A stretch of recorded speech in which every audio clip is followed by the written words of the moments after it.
voy a empezar leyendo la biografía de Jiménez Pérez Ortega, que nos presenta Plantas Sagradas de Morelos, México, para el tratamiento de los nervios. Esta investigación lo hace junto con Arturo Argueta Villamar, pero nada más está ahorita aquí con nosotros Jimena.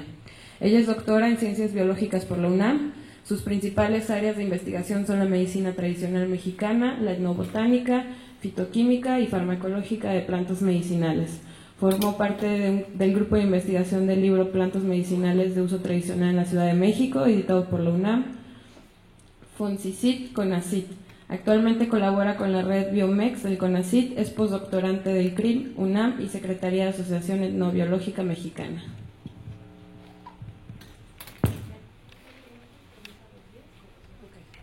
Hola, ¿qué tal? Buenos días. Tomo la palabra para platicarles sobre plantas sagradas o consideradas sagradas en el estado de Morelos para el tratamiento de los nervios.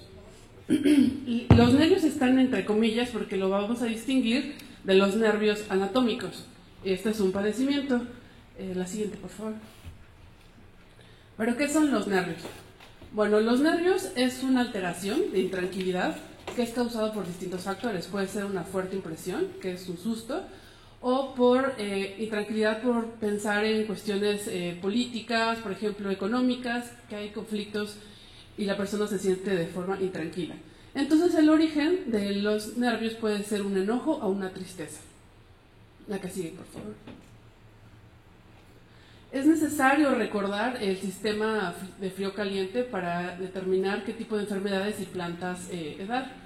Por ejemplo, cuando llega un paciente con los curanderos, desde que lo ven, están ya diagnosticando, ven color de piel, color de ojos, cómo está parado la persona que llega, cuál es su postura, y desde ahí están diagnosticando. Una de las formas puede ser también por toma de pulso, o limpia con huevo, lo vamos a ver más adelante, pero es fundamental entender el origen del desequilibrio, es decir, si lo originó algo de una cuestión caliente o fría. El susto es frío, el miedo es frío y algo caliente es el enojo, como les comentaba. Entonces hay un artículo que es publicado en 2015 donde también explican esto muy bien. Aquí está la imagen. La enfermedad para los curanderos no se describe así, es un desequilibrio entre lo frío y lo caliente nuevamente. La persona está desequilibrada, hay un evento, en este caso frío, un susto, hay una enfermedad de tipo frío y se recetan generalmente plantas calientes. Esto tampoco es una constante, pero es la generalidad. O en otro caso, hay un evento caliente y se recetan plantas de tipo frío. Pero hay casos en que también se recetan plantas cordiales. Las cordiales son, por ejemplo, los azares, la tila, son plantas de color blanco. Las plantas calientes son de color amarillo, en general, o tonos elevados de color rojos, amarillos. Y las frías son de colores azules, morados, aunque hay excepciones también.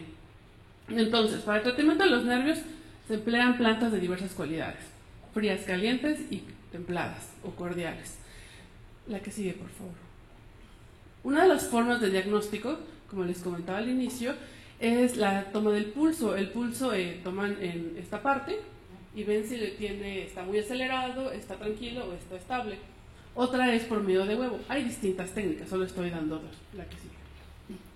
Una de las terapias es los masajes, es fundamental. Las personas hacen los masajes con aceites esenciales o extractos de plantas, por ejemplo, los azares, la lavanda, o algunos tipos de cítricos como el limón, porque también ayudan a relajar, sobre todo si la persona está muy acelerada. Ella es una curandera, se llama la abuela Tere. Aquí hay alguien de Morelos que seguramente la conoce, es de las curanderas más reconocidas de allá, también es danzante. Debo comentarles que este es un trabajo que se hizo desde hace 4 años. El objetivo no era ver plantas sagradas, pero obviamente como afectan el sistema nervioso central, estas salieron totalmente a la vista. Hay el consentimiento de los curanderos de utilizar sus imágenes y también la información que ellos dieron grabada. Y seguimos un código de ética de etnobiología para que ellos también pudiéramos reconocerlos en el momento de presentar esto, por ejemplo, su trabajo. La siguiente, por favor. Bueno, como les comentaba, una de las causas puede ser un mal aire, se considera una fuerza fría de tipo frío. Entonces, si la persona lo adquirió pasando en una barranca o por el susto y se fue el tonal o el alma, pues bueno, una de las formas, junto con el diagnóstico, es la limpia con huevo, es una radiografía de cómo está la persona, se puede ver si el corazón está atravesado, es decir, si tiene tristeza, si hay muchos gases, si se le pegó un muerto, o le hicieron ojo, el ojo le llaman escupidas, en Amatlán de Quetzalcóatl, don Aurelio sí lo menciona, que lo escupieron a la persona, y entonces ahí salen unas burbujas, y ya los pueden leer. Si la burbuja llega hasta arriba, pues lograron, estoy ejemplificándolo muy rápido, pues bueno, se supone que ya se quitó el mal de ojos, y salen ahí las burbujas, y se tira el huevo. Cuando la persona perdió el tonal o el alma, hay que llamarlo. Entonces se hace el rameado, o sea, con las plantas, hacia adentro. Y esta es una forma de curación de la curandera Sofía Díaz. Y entonces va llamando, la persona se grita 3 veces, por ejemplo, se llama José, José, José, José, y él deja la puerta abierta, y el alma de José la está llamando, ¿no? Y identifican en qué momento la perdió. Pero también otra forma de las limpias, que se les, como en el caso del huevo, si se le trepó un muerto o tiene ojo, pues hay que hacer una limpia con otro tipo de plantas, y también se usa el humo de copal. La siguiente. Y está la terapia que nos trajo acá, las plantas sagradas. Aquí hay unos ejemplos, como el azahar, está el tabaco. La que sigue, por favor. Se utilizan en microdosis o tinturas. La microdosis es hacer un macerado, un extracto. Se retaca un recipiente con toda la planta, 80% varía un poquito en algunos curanderos, pero en general es 80% de alcohol potable y 20% de agua potable también. En este caso es el tumbabaqueros, el tumbabaquero es una Hipomea stans, es una enredadera, se utiliza la raíz. Se deja reposar este extracto por un mes, bien cubierto o en frascos de ámbar, donde no le dé el sol, y también en un lugar seco. En Morelos también se utiliza el consumo de licores. Cuando alguien, bueno, no sé si les ha pasado, le dicen, échate un fuertecito, ¿no? Porque para el susto o para un coraje se utiliza aguardiente, algunos tipos de licores, y les ponen plantas medicinales. Aquí está el pericón, una de ellas. En este caso, para la terapia con limpia, lo que se hace es una loción. Aquí tiene plantas consideradas de poder. Se utiliza la ruda, el pericón, ¿cuál otro? Incluso el cempasúchil. La siguiente, por favor. Y está otro tipo de terapia fundamental, el uso de la temazcali.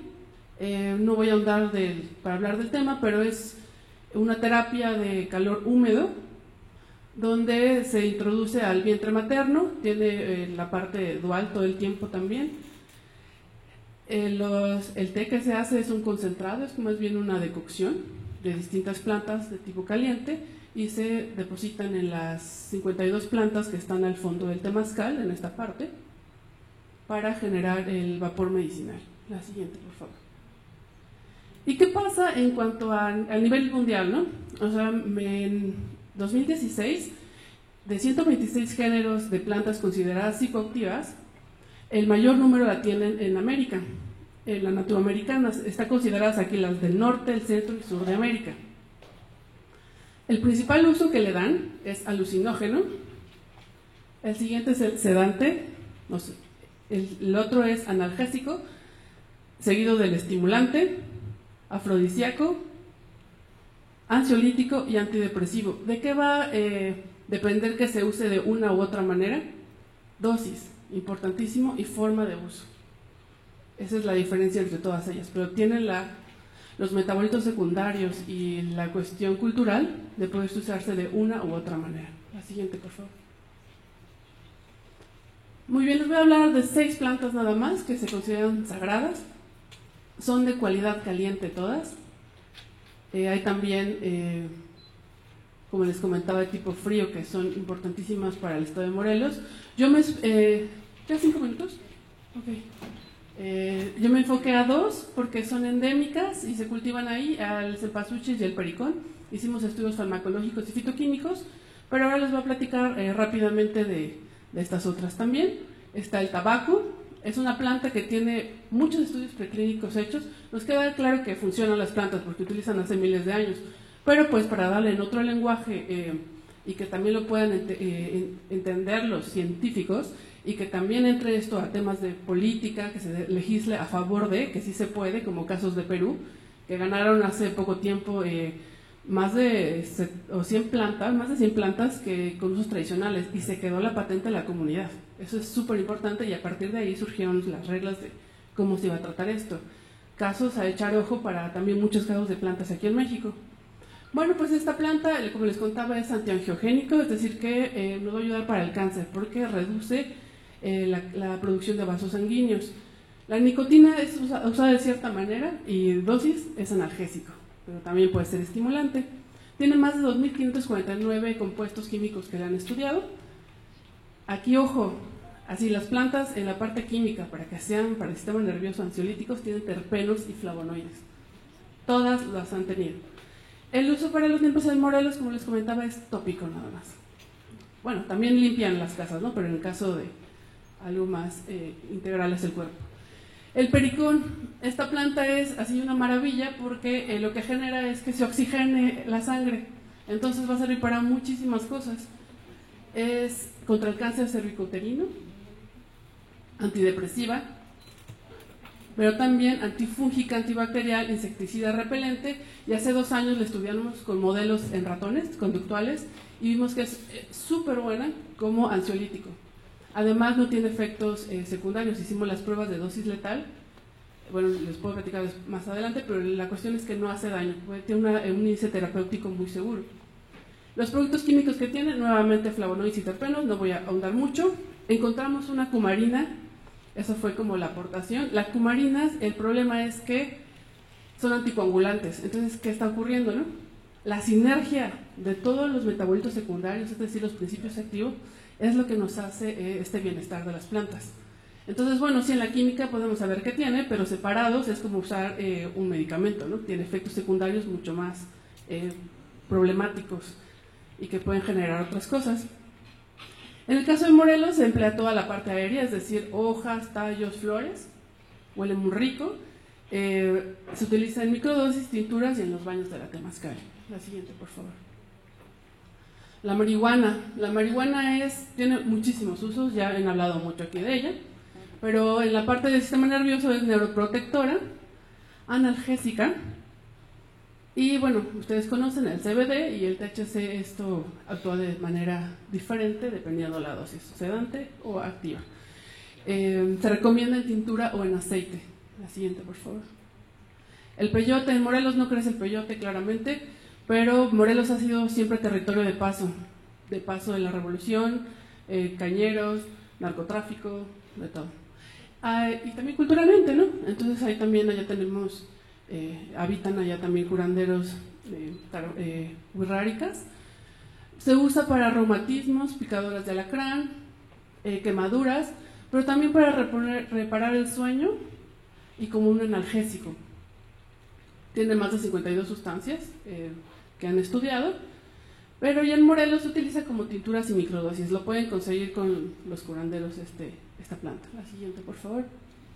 El floripondio es muy querida porque ornamentalmente es pues muy bonita, ¿no? La gente las cultiva en sus jardines. En uno de los casos ellos lo tienen ahí, le recomiendan a una persona ansiosa quitarse los zapatos, caminar en pasto para relajarse y tomar el sereno y ponerse debajo de un floripondio para también tener estos efectos, o también cortar la flor y ponerlo debajo de la almohada. En muy pocos casos y bajo supervisión muy especial se consume esta planta. Lo que tiene son también alcaloides, entre otras sustancias. Se usa como insecticida y tiene efectos serotoninérgico y dopaminérgico. Son 2 neurotransmisores fundamentales para el sistema nervioso y generar una relajación o una ansiedad. Y bueno, la que sigue, por favor. Y finalmente el cempasúchil. Esta es una planta que es importantísimo en las ceremonias en México, pero es una planta que ha sido también muy importante para la India y China. Entonces he estudiado mucho allá. Lo que han visto otra vez es que tiene flavonoides y terpenos. Flavonoides como el canferol y la quercetina, que se ha encontrado en plantas como la tilia, también el pericón, y los terpenos, como el beta-citosterol, es un tipo de colesterol vegetal que tienen todas las plantas, pero cuando lo estudiamos de forma aislada, tiene un efecto de tipo sedante, el beta-citosterol. Es una planta que se usa para muchas cosas también, van a ver que se repite, por justamente los metabolitos que tiene y la connotación cultural que se le da. En el caso del sistema nervioso se utiliza únicamente la flor, en microdosis o tinturas, aunque en Morelos ha disminuido, hicimos varias entrevistas en el mercado, en los mercados y en varias comunidades, y ya no es un uso tan socorrido. Ahora están más utilizados los denstroemias, las tilas, los azares, el tumbabaquero, el toronjil, dependiendo de la enfermedad. Entonces ya también es un uso que está cambiando. Pero aquí es importantísimo decir que solo se emplea la flor. Y en microdosis o tinturas, como les comentaba. La siguiente, por favor, es todo. Les agradecemos. Si tienen alguna pregunta, puse la bibliografía, esto por si alguien tenía algún comentario. Gracias.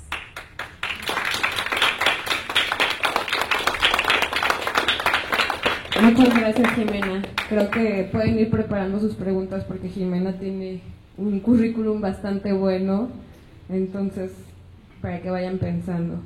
Ahora estaba aquí Pedro, pero ya no está. ¿Ya llegó? Vamos a continuar con él. Él me dijo que no leía su biografía, pero yo insisto que es bastante interesante, entonces para aquellos curiosos yo lo voy a resumir y él... ¿Cómo? No sé, vamos a ver si llega. Es licenciado en Geografía por la Universidad de Brasilia, periodista por práctica, fotógrafo y videomaker. Ha trabajado profesionalmente con la planta de cannabis desde 2012. Sus colaboraciones textuales han sido publicadas por medios especializados como Revista Cáñamo de España, Colombia, Chile y México, Vice News, Revista Wits y el periódico La Dosis. En 2015 funda el proyecto Cannativa, a través del cual ha realizado más de 60 cursos de autoproducción de fármacos a base de cannabis para más de 600 personas. En 2017, en 2017 lanza el proyecto la campaña Autocultívese, con los objetivos de estimular la curiosidad en la comunidad por la búsqueda de información actualizada y acertada y por el cuidado del propio cuerpo, así como la desobediencia civil. Y su presentación se llama Desafíos para la educación popular en cannabis medicinal en Latinoamérica. Son 15 minutos, te aviso a los 10 y a los 5. Vale, muchas gracias. Bueno, voy a intentar ser breve. Esas reflexiones son resultado de esos varios cursos que nosotros hicimos como Cannativa, que somos varios. Vengo hoy yo, pero somos varias personas. Empezamos este proyecto hace 3 años más o menos, un poco más tal vez, y en ese tiempo desarrollamos una estrategia de desobediencia civil, de dar cursos utilizando 5 gramos del máximo aporte permitido para el porte individual de marihuana sin ocurrir en crimen. Entonces hicimos ese truco y empezamos a dar cursos enseñando a las personas cómo hacer su propio aceite y cómo utilizarlo medicinalmente. Y tuvimos una amplia experiencia en esos años, hicimos varios cursos, agarramos varias personas de varias edades diferentes, varios contextos, varios situaciones de clase, ¿no? Varios diferentes poder adquisitivo y acceso a la información. Y de hecho la mayor parte de las personas que vienen en esos tipos de cursos en México son personas que no tienen contacto con la marihuana al principio, pero que se abren por alguna razón de salud para experimentarlo. Entonces esas reflexiones sirven para compartir un poco de lo que nosotros hemos estado pensando acerca de las dificultades de hacer con que las personas puedan producir su propia medicina en casa con la marihuana y traspasar la barrera esa de la medicina tradicional, convencional, que nos pone como actores pasivos de nuestro proceso de salud. Entonces sí, puedes empezar ahí porque ya tenemos poco tiempo. Bueno, esas son algunas fotos, puede pasar también, de las actividades que estamos haciendo en México sobre todo, pero también en otros países de Latinoamérica. Entonces por eso la reflexión se extiende a Latinoamérica, porque es un territorio bastante parecido, puede pasar. Bueno, desde pronto nosotros, el concepto de salud que lidiamos es un concepto bastante amplio, no es solo no estar enfermo. Entonces, en ese sentido, yo me abstengo de decir uso medicinal o uso recreativo. En realidad, todos los usos caen en el mismo fin, en el mismo diferentes métodos, mismos fines. Entonces, nuestra premisa para eso es entender que la marihuana es una medicina muy, muy interesante porque es, primero, altamente personalizada. Eso quiere decir que la marihuana presenta como alternativa terapéutica, presenta una alta demanda de que se lidien con los casos persona a persona, porque hay muchos factores que cambian los efectos finales, no solo en el producto como también en la persona. También está fácilmente al alcance de las personas. Hoy día la genética de la producción de la marihuana ha avanzado tanto que hay plantas que producen bastante bien en un espacio bastante pequeño, en un periodo de tiempo bastante corto. Y eso nos produce bastante resina. Si llevamos en consideración el consumo promedio, obviamente es muy variable, pero con un pequeño cultivo en su propia casa, no dedicándole más que 15 minutos por día, cualquier persona puede tener su propia medicina en casa y puede ser, nuestro argumento, de mucho mejor calidad que cualquier aceite industrial, no solo actualmente por las condiciones actuales políticas, pero también futuramente. Y porque es altamente segura. Eso es algo que ya yo creo que ha quedado bastante obvio, ¿no? Los ADTs que usan comúnmente en todas las condiciones, muchos jóvenes tomando hoy, muchos viejos, mucha gente de todas las edades tomando antidepresivos tricíclicos que te matan a partir de los 500 miligramos, las dosis letales, para no hablar de efectos colaterales y cosas del tipo. El THC, que es la sustancia, el principio activo más común del cannabis, más conocido, no te mata a menos que sea en consumo de unas 3 toneladas y que te caiga encima de la cabeza del tercer piso. Entonces, por esas razones y porque también virtualmente el cannabis se relaciona virtualmente con todas las enfermedades humanas, es que nosotros creemos que el cannabis puede ser esa herramienta. Entonces, bueno, a pesar de pasar por todo la revolución agrícola, de estar con nosotros desde la revolución agrícola, puedes pasar otra vez, el cannabis en los últimos 70 años fue prohibido y eso lo tiró a una cultura marginal que fue coincidentemente el mismo periodo en el que se establecieron las escuelas las escuelas y las universidades tal como la conocemos, y en el que la ciencia se ha avanzado más, principalmente en el desarrollo de tecnologías, de los instrumentos de precisión, de medición de los factores que existen en el mundo, entre ellos, por ejemplo, los compuestos activos y cómo ellos colaboran entre sí. Entonces, de repente, ahora que viene a toda esa onda de legalización, nosotros vamos dándonos cuenta de los mecanismos apenas ahora. Y la otra cosa que la prohibición hizo muchas cosas, pero fue obligar a una cultura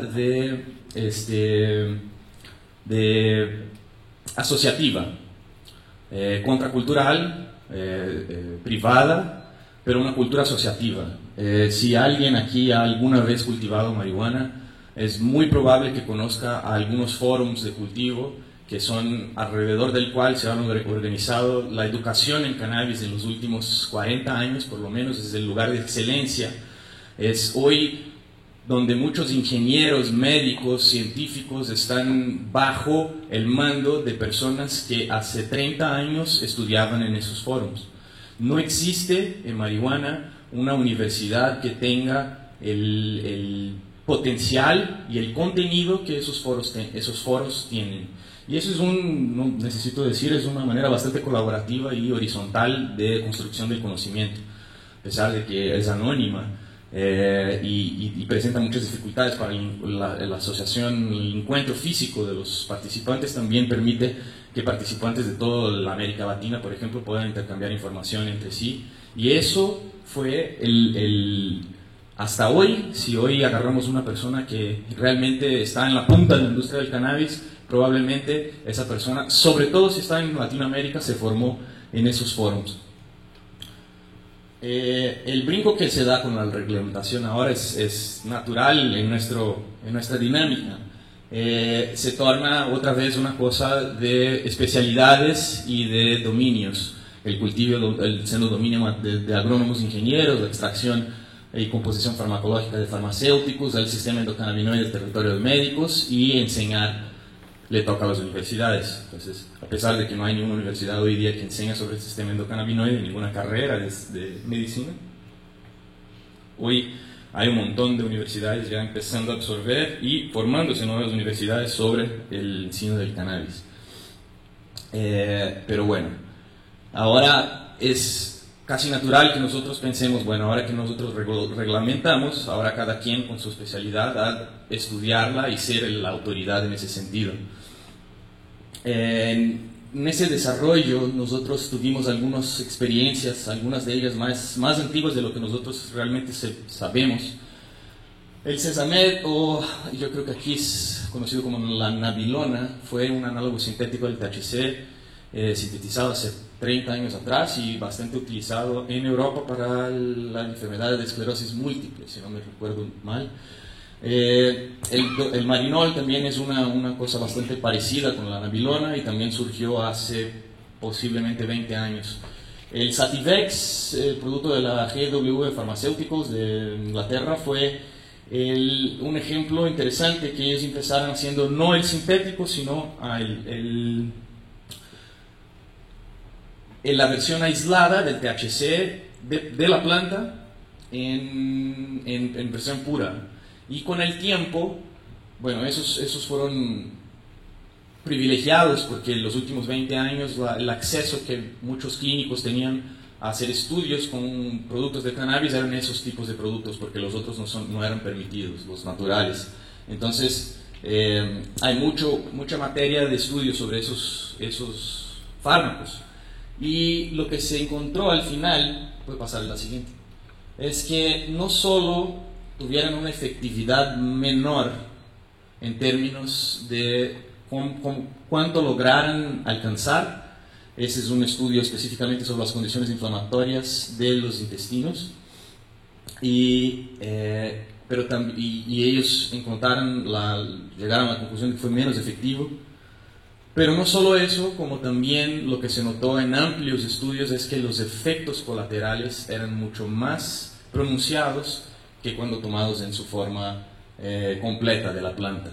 Entonces aquí lo que ellos concluyeron era que el cannabis, el aceite compuesto de todas las sustancias del cannabis, con todos los cannabinoides, los terpenoides, los flavonoides, además de eso otros elementos, fue más eficiente que el CBD puro para el tratamiento de esas condiciones en específico, por pasar.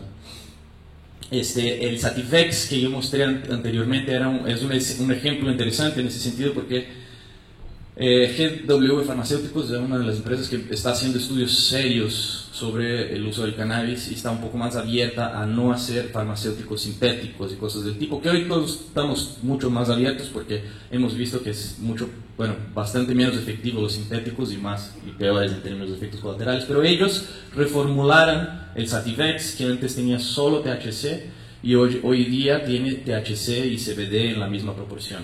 Entonces ellos volvieran atrás y el mismo fármaco lo reformularan para que tuviera mayor interacción. Entonces el cannabis, la primera situación es que no estamos consumiendo un compuesto. Cuando consumimos cannabis estamos consumiendo más de 500, y muchos de ellos son muy farmacológicamente activos. Nosotros conocemos, ya estamos hablando de cannabinoides, de terpenoides, de flavonoides. Todos esos forman un conjunto estelar en el cannabis, porque hay muchos de ellos. Pueden haber se encontraron más de 100 terpenos, más de 100 cannabinoides, 23 flavonoides diferentes, y todos ellos actúan como una plurifarmacia.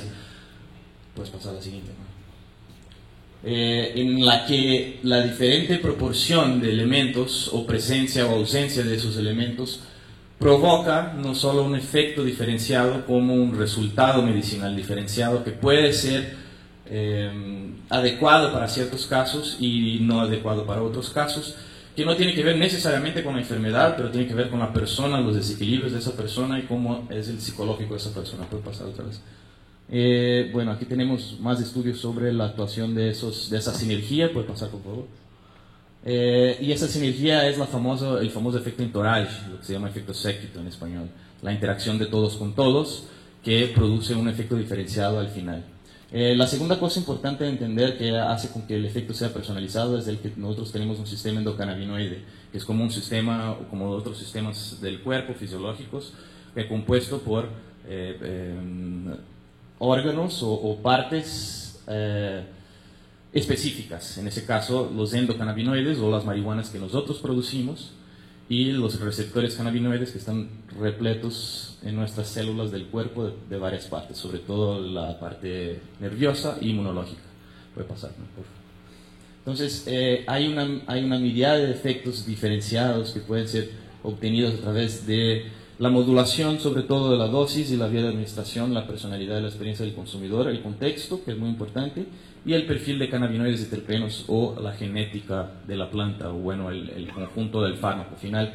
Y es muy variable, como es muy personal también, como todos esos factores cambiándose pueden cambiar completamente el efecto al final, no solo dependiendo de la sustancia en sí misma.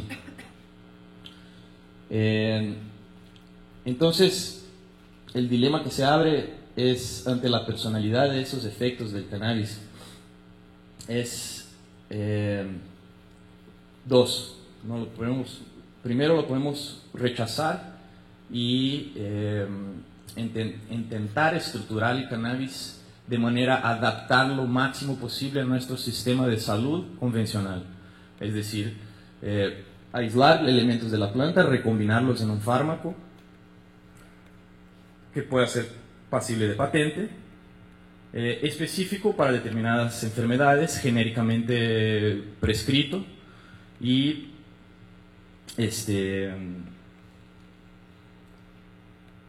aplicado en la misma lógica del sistema convencional, en la que nosotros vamos a cierto médico para que nos diga exactamente qué es lo que necesitamos en qué dosis, en 20 minutos de consulta, y que nos vemos dentro de 3 meses.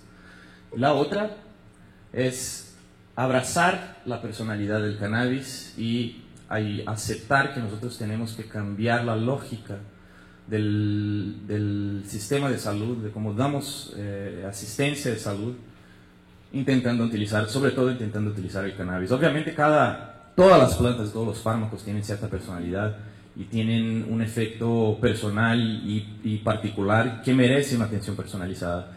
El cannabis tiene un poco más pronunciado esa cuestión porque, primero, por la particularidad botánica, que fue la que expliqué, y segundo, por la particularidad del sistema endocannabinoide, que es un sistema particular del cuerpo, específico para recibir y procesar cannabinoides y que influencia en otros sistemas fisiológicos del cuerpo. Entonces, es muy premente la cuestión de las dosis, de qué tipo de cepa o qué tipo de combinación de elementos vamos a utilizar, en qué momento del día, y es muy personal todo eso. Entonces, o aceptamos eso y adaptamos nuestro sistema de salud para hacer el mejor uso posible de esas terapias y poder con ellas llegar más lejos de lo que estamos llegando actualmente.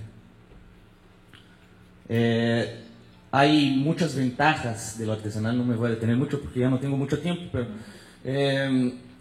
la facilidad de producción es una que me gusta salientar. Es muy simple producir artesanalmente en casa cannabis de buena calidad, contra el proceso industrial, que es muy genérico, y por lo general cuando empezamos a producir muchas plantas, el insumo aumenta, el gasto de energía aumentan las necesidades de usar pesticidas porque el monocultivo aumenta, que desgasta más la tierra, y nosotros podemos tener, como había dicho, eso en casa o en pequeñas producciones, en formas asociativas, en clubes de cannabis, en como sea. La capacidad de producción diversificada, en nuestro ejemplo anterior, si la persona está comprando un fármaco, si ese fármaco no le funciona por X razón, esa persona habrá gastado un gran dinero en un fármaco que no le funciona.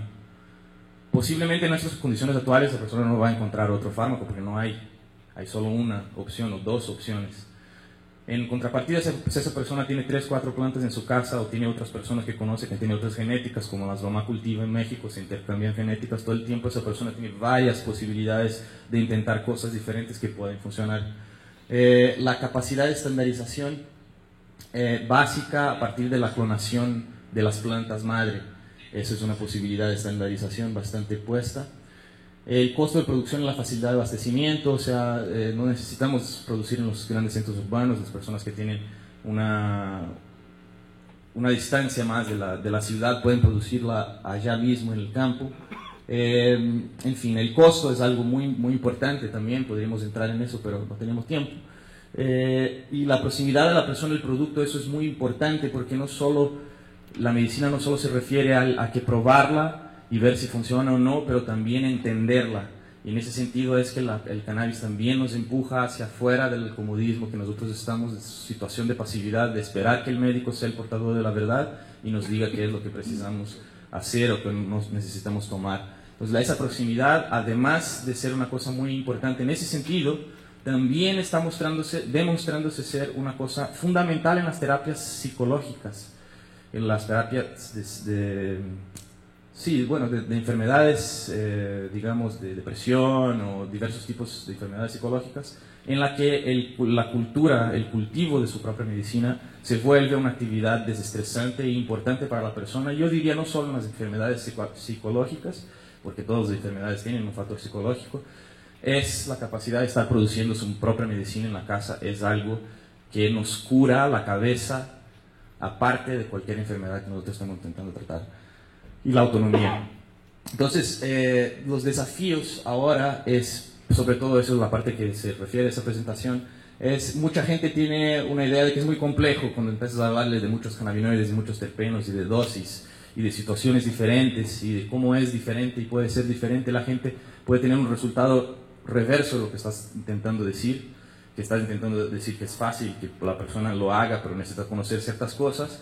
Las personas actualmente tienen mucho pánico y pavor de estar siendo muy bombardeadas de mucha información, porque ahorita es muy simple, muy digerido. Entonces, eso hemos visto que ha causado mucho conflicto, sobre todo con personas más grandes. La idea de que no somos capaces de producir nuestros propios medios de vida o de sobrevivencia o de vivencia, en el caso de la salud. Mucha gente no cree que puede hacer eso, que eso es tarea de los médicos, que eso es tarea de los farmacéuticos, que eso es tarea de la industria y que nosotros no tenemos ese poder porque no tenemos esa capacidad. La dificultad de lidiar con el dinámico y con el variable también. Nosotros estamos muy también entrenados por el sistema de salud actual de querer que tengamos una fórmula mágica para cada situación que nos puede ocurrir y que nos puede ayudar, y nosotros no estamos dispuestos a emprender la búsqueda de lo que es mejor para nosotros. La información y la mala información, obviamente hay mucha gente que lidia con cannabis todos los días, por ejemplo, y no sabe que le puede curar de su psoriasis, que sufre tanto con ella todos los días, ¿no? Esa es la información. Si hacemos llegarla, la gente se va a apropiar de ella. La mala información tiene que ver con las diferentes, luego vienen a la cabeza los tutoriales de internet y los artículos de páginas sensacionalistas, ¿no? Que todos estamos por los likes, pero nada, estamos para investigar bien qué es lo que estamos hablando. Entonces hay mucha confusión en ese sentido, y eso es también un impedimento al que podamos entregar la educación de manera más efectiva. Bueno, las legislaciones también, puede pasar, hermano, también son un problema, ¿no? Todavía las legislaciones, pero me atrevo a decir que es el menor de nuestros problemas. ¿Qué necesitamos entonces para que el artesanal pueda lograr competir no solo como una alternativa medicinal, sino como una primera opción terapéutica? Primero es que tengamos el permiso de producción ilimitada. No podemos someternos a que alguna autoridad, supuesta autoridad sanitaria, nos diga cuántas plantas debemos tener y de qué tipo podemos tener y de qué tamaño y en qué fase, para poder saber qué es lo que nosotros necesitamos. Nosotros necesitamos cultivar y tener experiencias diferentes para aprender lo que necesitamos, y a veces mucha gente necesita muchas cosas diferentes, mucho más que otras personas. Entonces, eso es una cosa importante, el autocultivo, la liberación de la planta. Necesitamos otra cosa más fundamental, son los medios para reconocer los resultados analíticos de nuestros productos. Si nosotros sabemos, si nosotros tenemos acceso a un laboratorio que pueda hacer un análisis de nuestro compuesto y saber exactamente qué se encuentra en él, así como si tiene pesticidas o contaminantes de algún tipo, es la puerta principal sobre la cual tenemos que entrar y pasar para podernos empoderar con esa medicina de manera profesional, digamos, aunque sea artesanal, de manera precisa y efectiva. Entonces, si tenemos eso, en realidad no estamos detrás de ningún proceso industrial de ningún tipo. Entonces necesitamos los medios analíticos para hacerlo. En Río de Janeiro, ahora acabo de venir de allá, hace un año está un proyecto en la universidad que se fundió con crowdfunding para hacer análisis con un cromatógrafo de alta precisión sobre todas las muestras de aceite que están haciendo las familias de manera artesanal y clandestina muchas veces en sus casas. Eso es lo que necesitamos nosotros. Acceso a genéticas específicas, eso ya se está popularizando bastante, eso ya nos está volviendo un gran problema. Y como yo decía al comienzo, necesitamos volver a la comunidad. Si nosotros no nos apoyamos en comunidad con el cannabis medicinal, nosotros vamos a perder la batalla para las grandes industrias, para las empresas y para el sistema convencional.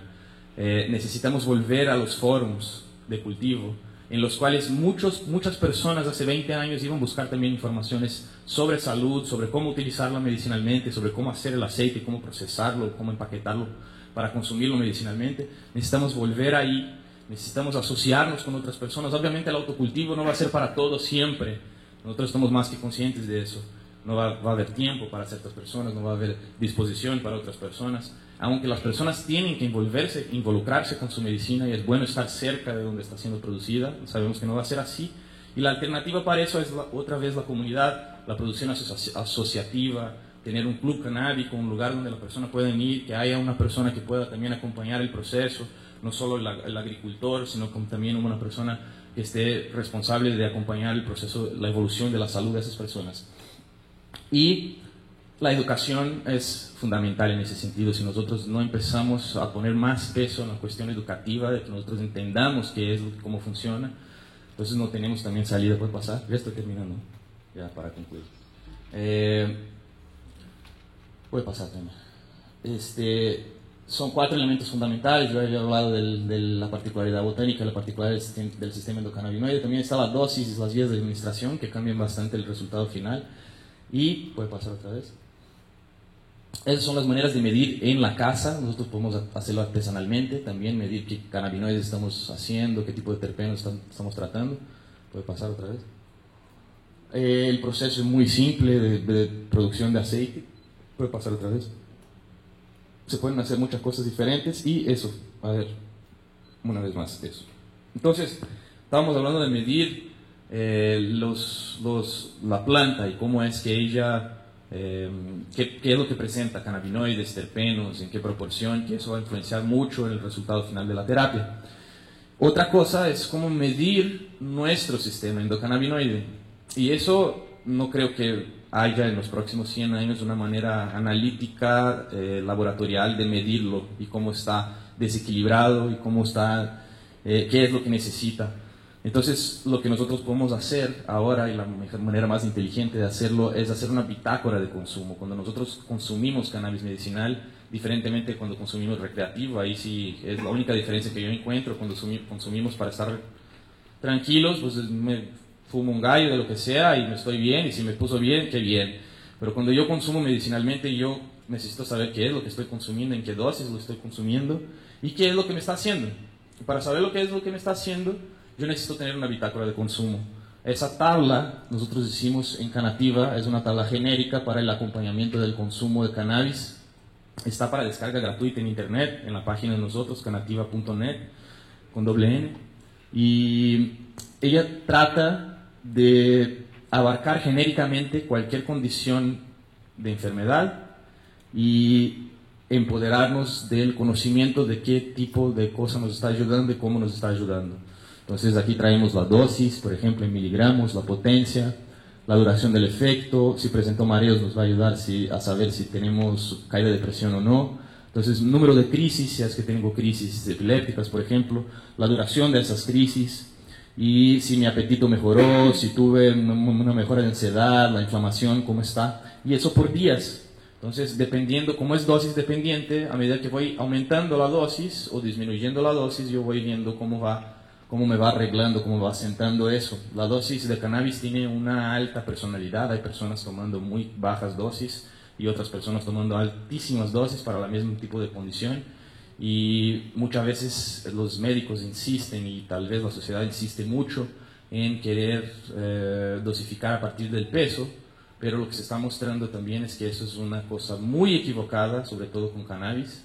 Puede ser muy equivocado, muy diferente. Hay personas muy pequeñas, jóvenes, incluso los niños tienen que tomar por lo general dosis más grandes de cannabis que las personas adultas, que personas grandes, gordas, tomando mucho menos dosis para tratar el mismo diabetes o epilepsia.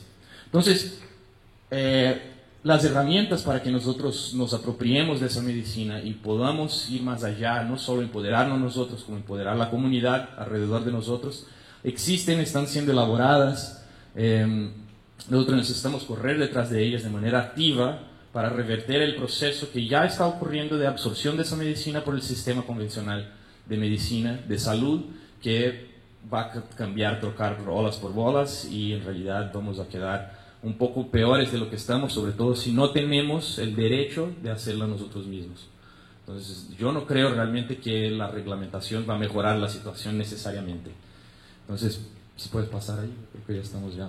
Entonces, la educación realmente es donde apostamos nosotros, la manera más efectiva de generar esos cambios sociales que necesitamos.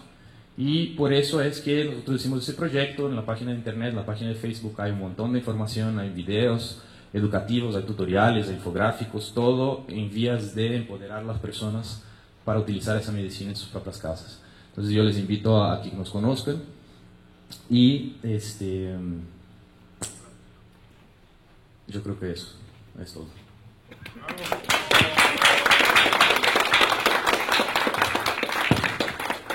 Muchas gracias, Pedro. Súper interesante. Si lo que les interesa es el cannabis, el autocultivo y la desobediencia civil, con Pedro es con quien hay que acudir.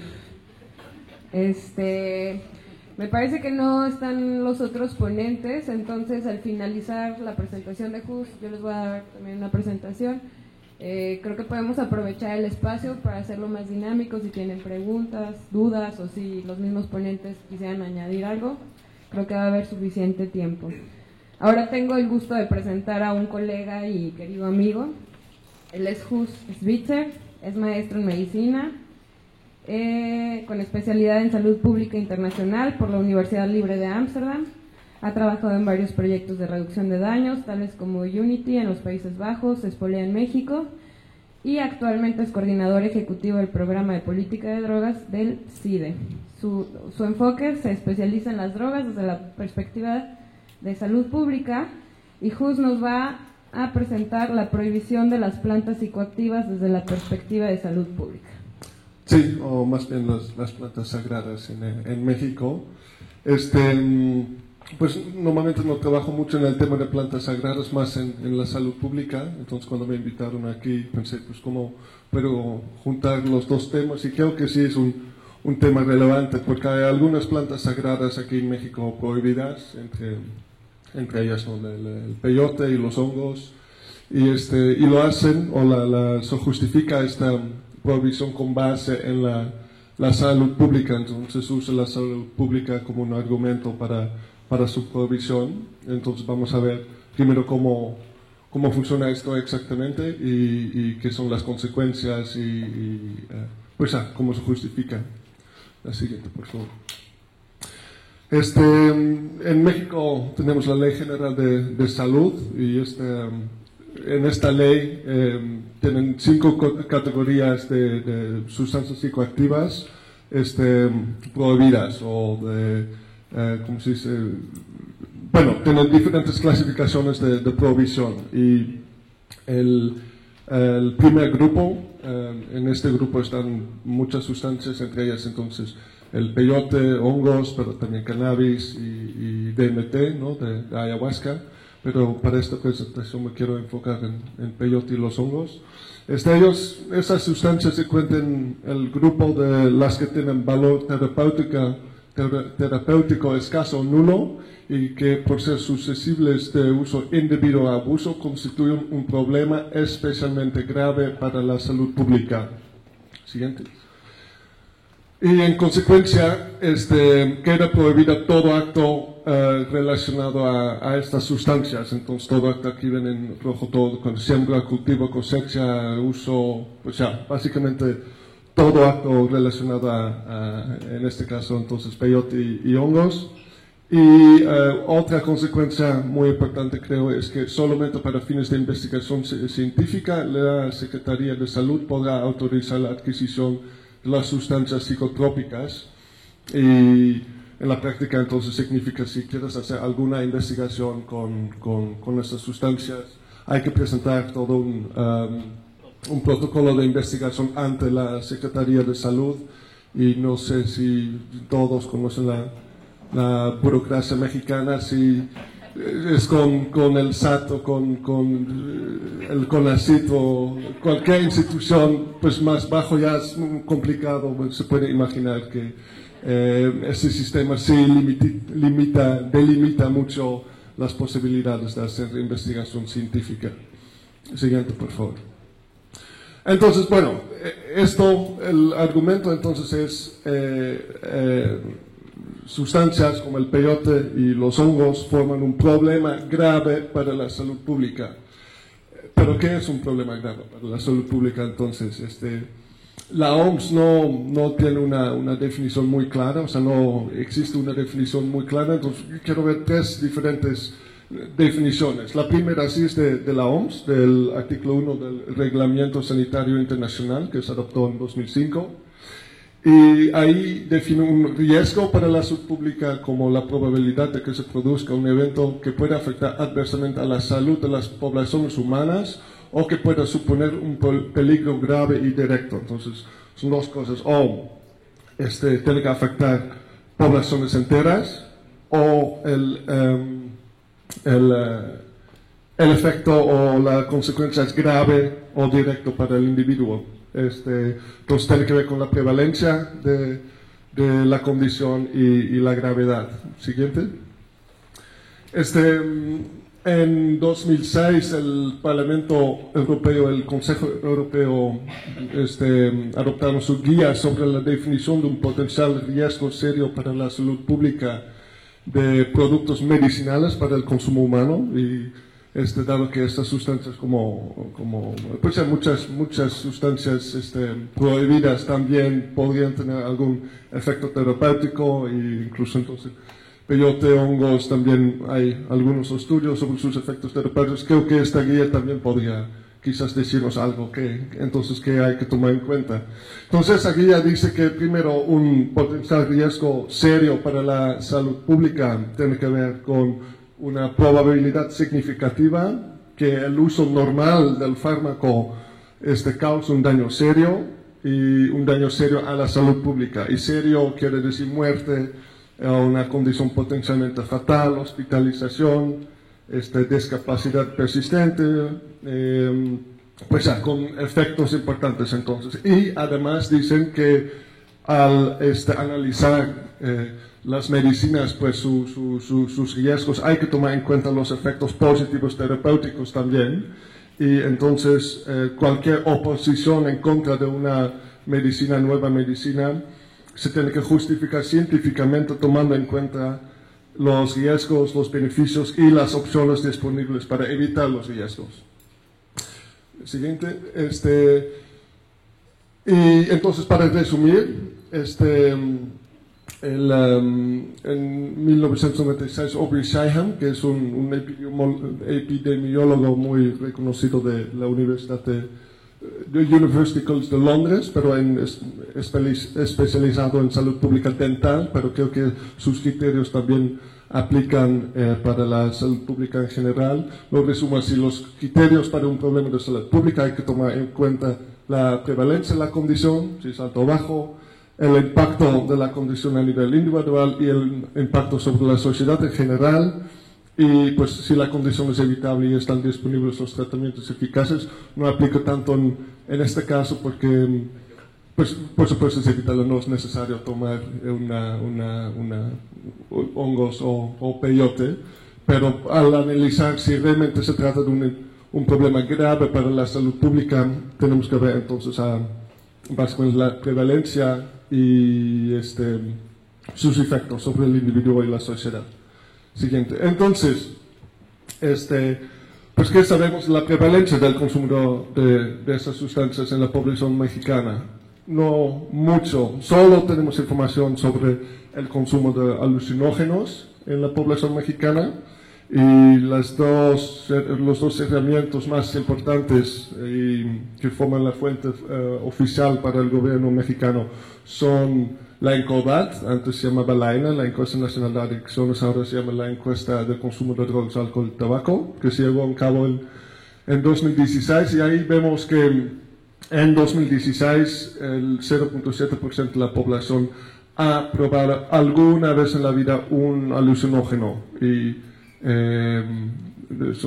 lo calculan como casi 600.000 personas a nivel nacional, y 136.000 de ellos lo han hecho en el año pasado.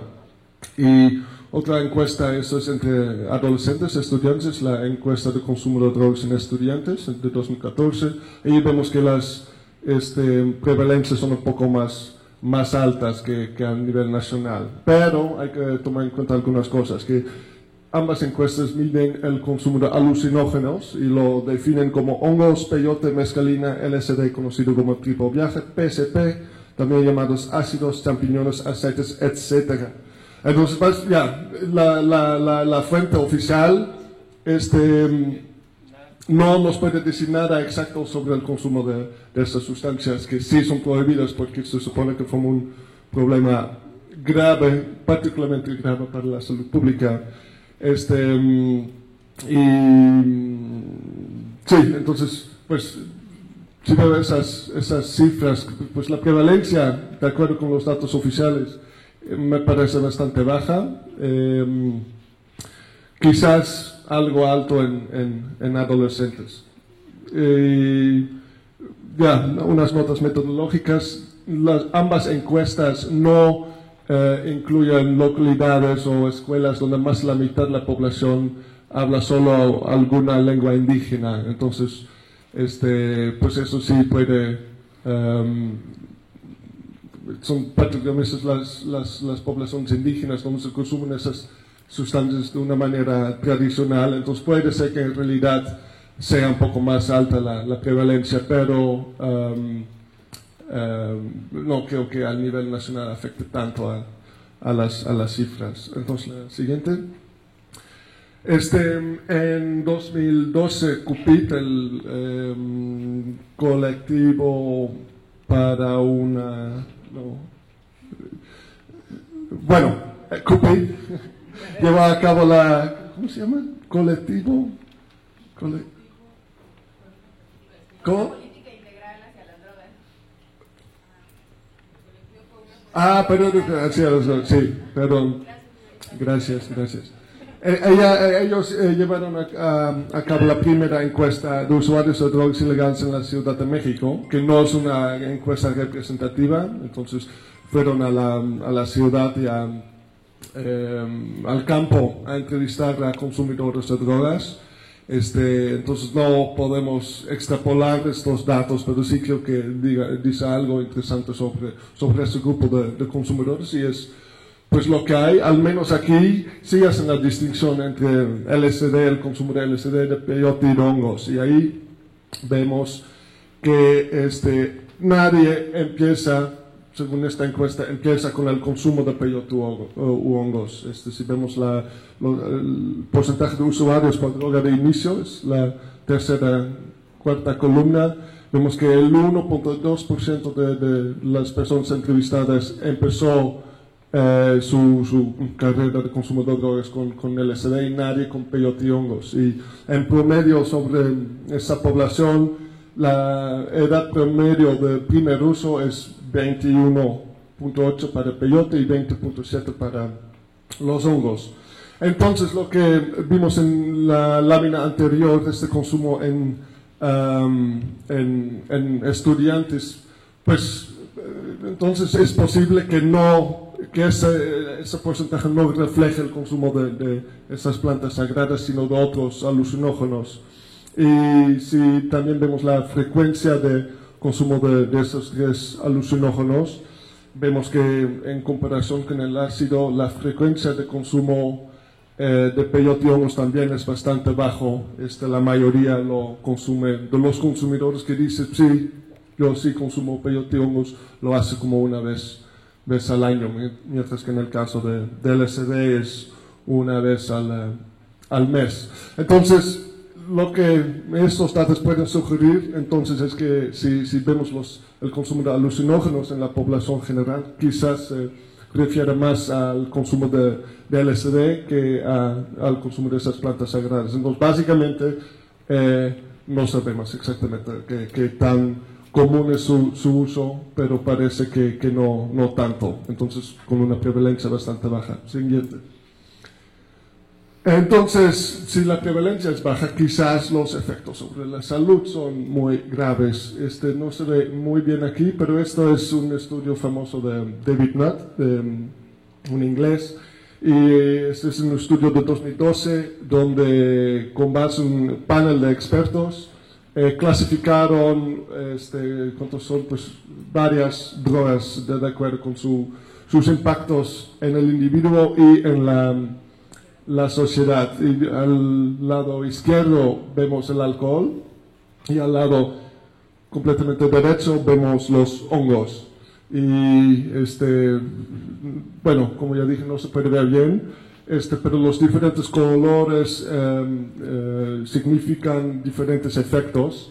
Y en el caso de los hongos no clasificaron el hongo como una sustancia que tiene efectos sobre la sociedad, solo sobre el individuo, y aún así los efectos parecen ser muy, muy bajos. Cabe decir que eso sí es con base en las opiniones o la experiencia de expertos, entonces no es un estudio clínico, pero como ya vimos en esa ley general de salud, el llevar a cabo estudios clínicos con estas sustancias es muy difícil. Pero bueno, el impacto al menos el hongos, lamentablemente no incluyeron el peyote, pero si vemos a la izquierda son los hongos y de ahí del derecho hongos y 2 para la izquierda es el LSD. Pues todos tienen, la mescalina también tiene efectos pues comparables en el cerebro, ¿no? Funcionan o efectúan sobre el sistema de serotonina, entonces no es muy probable que el peyote se encuentre al lado muy de izquierda. Entonces podemos decir que parece que el impacto sobre la salud del individuo de esas drogas es bajo y sobre la sociedad es nulo. Siguiente, por favor. También revisé unos artículos recientes sobre el impacto de los psicodélicos sobre la salud individual. Un estudio reciente por Krebs y Johansen encontró que no parece que el uso de mescalina o psilocibina sea un factor de riesgo independiente para problemas mentales. E incluso en algunas personas encontraron menos problemas mentales. Entonces, algunas personas bueno, lo que hicieron fue usaron la base de datos, la encuesta de consumo de drogas en los Estados Unidos, y tomaron algunos indicadores para problemas mentales y lo cruzaron con el sí o no consumir mescalina o psilocibina, y en comparación con las personas que no lo usaron, y no encontraron una relación entre problemas mentales y el consumo de esta sustancia. Incluso en algunos puede ser un factor de protección. En cuanto a los adolescentes, no queda claro si el uso de psicodélicos durante la adolescencia es un factor de riesgo para la dependencia, lo que pues es muy común, ¿no? El que la droga no llega a los hijos porque luego puede provocar problemas. Y en muchos casos, pues eso sí parece ser cierto. Solo es que en algunos estudios incluidos aquí no encontraron una relación así para los psicodélicos. El estudio de Stone y Anthony encontró que es posible que el consumo de psicodélicos durante la infancia o la adolescencia cause problemas de dependencia más adelante en la vida, pero también notaron es probable que ese efecto se deba a la inclusión del MDMA en el grupo de alucinógenos en esta encuesta, porque dado que no pueden hacer estudios con las sustancias mismas, lo hacen con base en las encuestas. Mientras que otro estudio más reciente de James Tobin Anthony encontró que todas las drogas, todo el consumo de drogas durante la infancia o la adolescencia puede,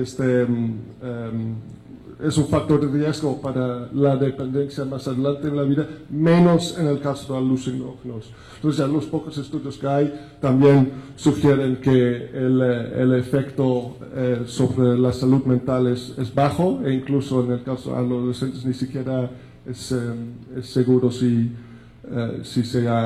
tenga efectos adversos en el cerebro de un adolescente. Y finalmente, sí parece que los psicodélicos pueden tener un valor terapéutico. Este estudio es un systematic review de David Nutt también, de su grupo, y hicieron una comparación de todos los estudios sobre los potenciales efectos terapéuticos de psicodélicos, y encontraron que antes la prohibición había como resultados mixtos. Encontraron que pues, el consumo de psicodélicos sí puede empeorar trastornos psicóticos, mientras que en el caso de trastornos psiconeuróticos puede ser justamente una terapia muy eficaz. Y hay pocos estudios recientes, pero estos estudios que existen también sugieren que esas sustancias psicodélicos son prometedores para el tratamiento de trastornos no psicóticos.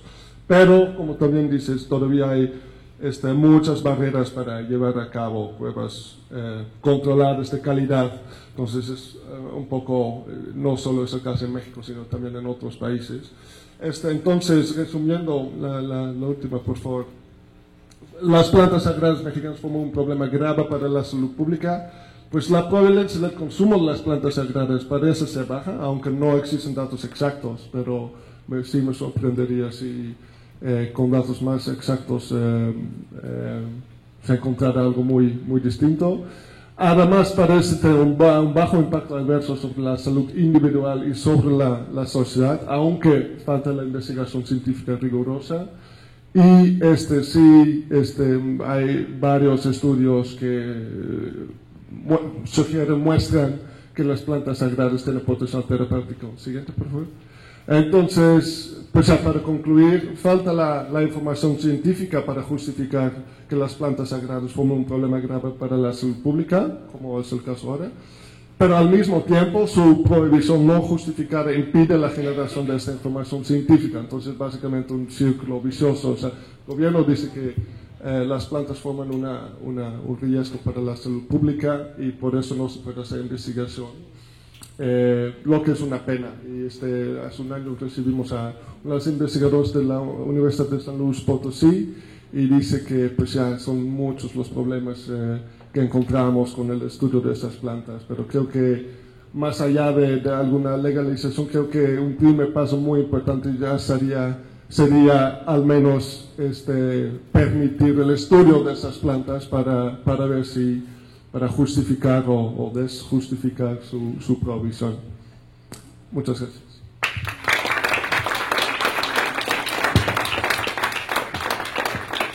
Muchas gracias, Jus.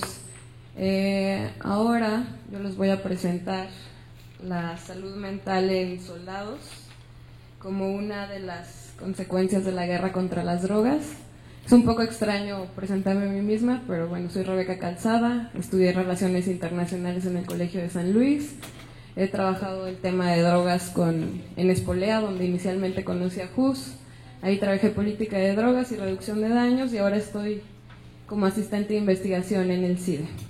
Y bueno, esta es una investigación que voy iniciando, entonces aún tengo ciertos dilemas personales respecto a esto, pero creo que es bastante fundamental abordarlo por algunas razones de las cuales les voy a contar.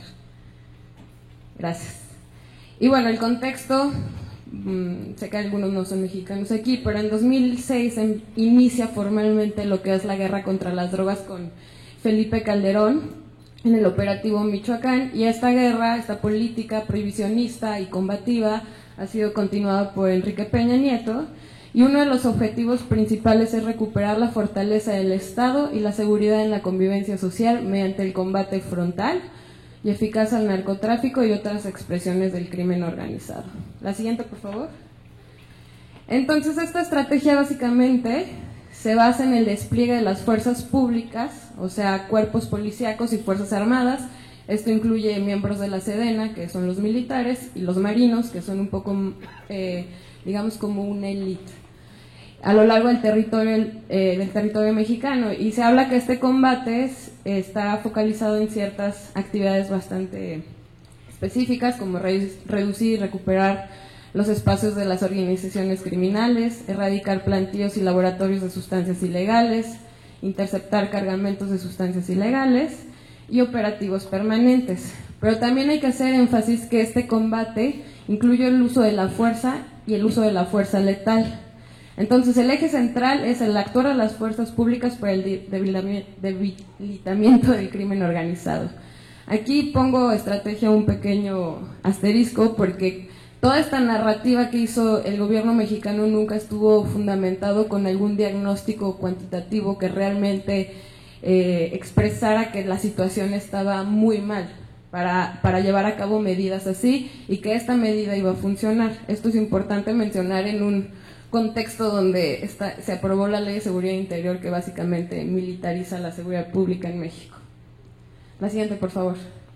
Y bueno, algunas de las consecuencias, aquí no lo puse, pero es que hay 125,000 personas que fallecieron por esta política, 30,000 personas desaparecidas y 250,000 personas desplazadas. Otras consecuencias son el aumento en la tasa de homicidios. Se triplicó de 2007 a 2011, pasando de 8.1 homicidios por cada 100,000 habitantes a casi 24. También la violencia se desató cuando meten operativos, cuando la policía llega y hace un operativo. A nivel municipal la violencia aumenta en un 6%, pero cuando entra el ejército la violencia aumenta en un 9% 3 meses después de este operativo. Este dato, el que sigue, a mí me parece fatal, o sea, como una consecuencia, se revirtió la esperanza de vida en hombres mexicanos jóvenes. Esto es porque se incrementó la tasa de homicidios de 2005 a 2010. En este estudio muestran que en Chihuahua la tasa de mortalidad para hombres entre 20 y 39 años en el periodo de 2005 a 2010 alcanzó niveles sin precedentes. Era 3.1 veces mayor que la tasa de homicidios en las tropas de Irak entre marzo de 2003 a 2006. O sea, nuestra tasa es mucho mayor que en un contexto literal de guerra, aunque aquí no se ha asumido como tal. Y bueno, pues las alzas en las violaciones de derechos humanos perpetuada tanto por crimen organizado, pero es importante mencionar por el mismo Estado mexicano. Y una de las consecuencias que quisiéramos estudiar en el CIDE, un colega está estudiando las afecciones en la salud mental en la sociedad civil y se ha encontrado resultados 3 meses después de que pasa un evento violento, y a mí me gustaría estudiarlo dentro de las Fuerzas Armadas. La siguiente, por favor. Bueno, ¿y cómo podemos saber si hay una afección? El trastorno de estrés postraumático es un ejemplo que se visualiza mucho, sobre todo en los veteranos de guerra, y es un trastorno mental derivado de una experiencia traumática. Casi siempre tiene que ver con que la vida de la persona se encontró amenazada, y se desarrollan síntomas por periodos muy largos de tiempo, y estas personas tienen mucha dificultad de ser funcionales en la sociedad. Además, este trastorno mental va acompañado de desórdenes de depresión, ansiedad, problemas de memoria, físicos, problemas sociales, entre otros muchos más.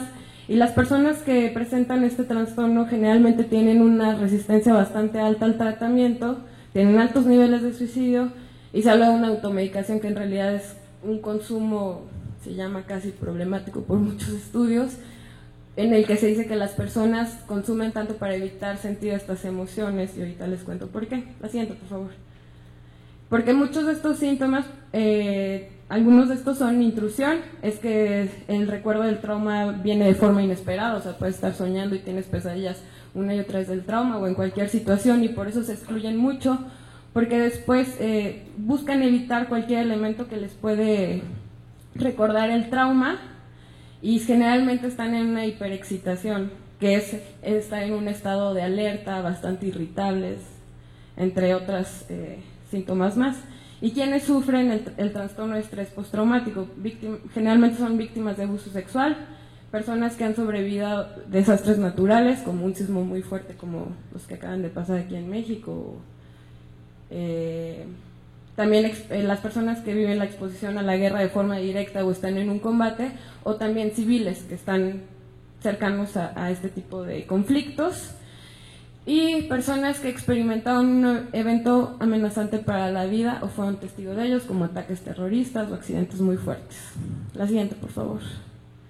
¿Y cuáles son los tratamientos usuales?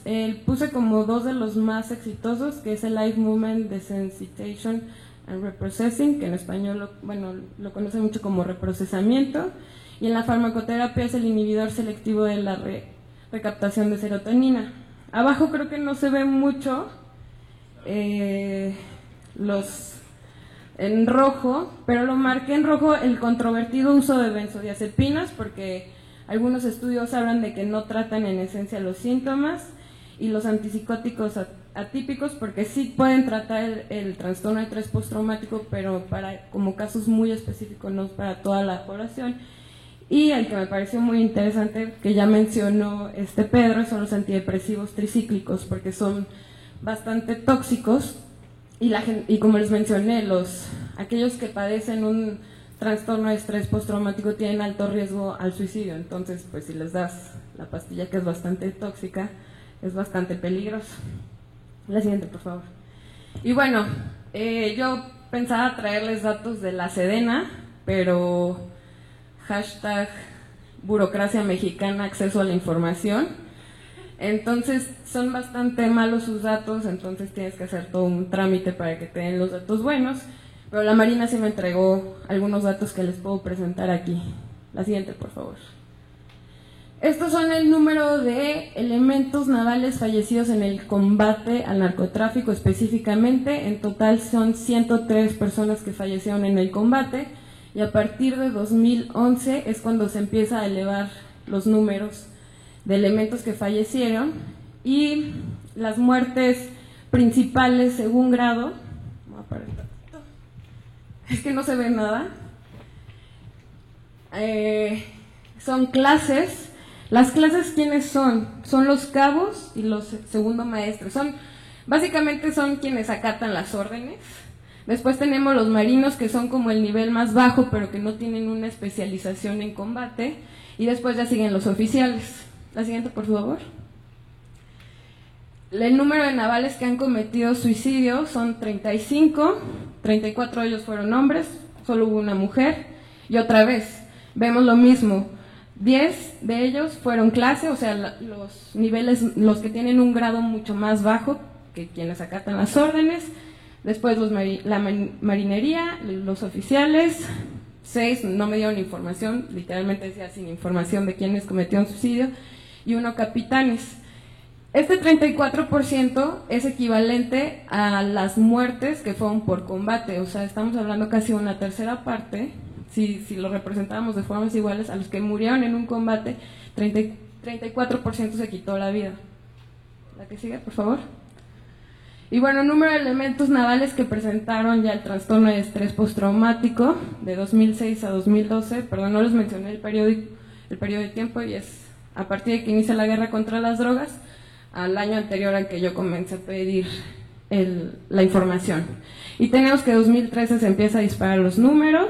Igual, quienes más sufren este trastorno son las clases, son los mismos que son mayor número de muertes, mayor número de suicidio, marinería y luego oficiales. Y en total fueron 40, perdón. La que sigue.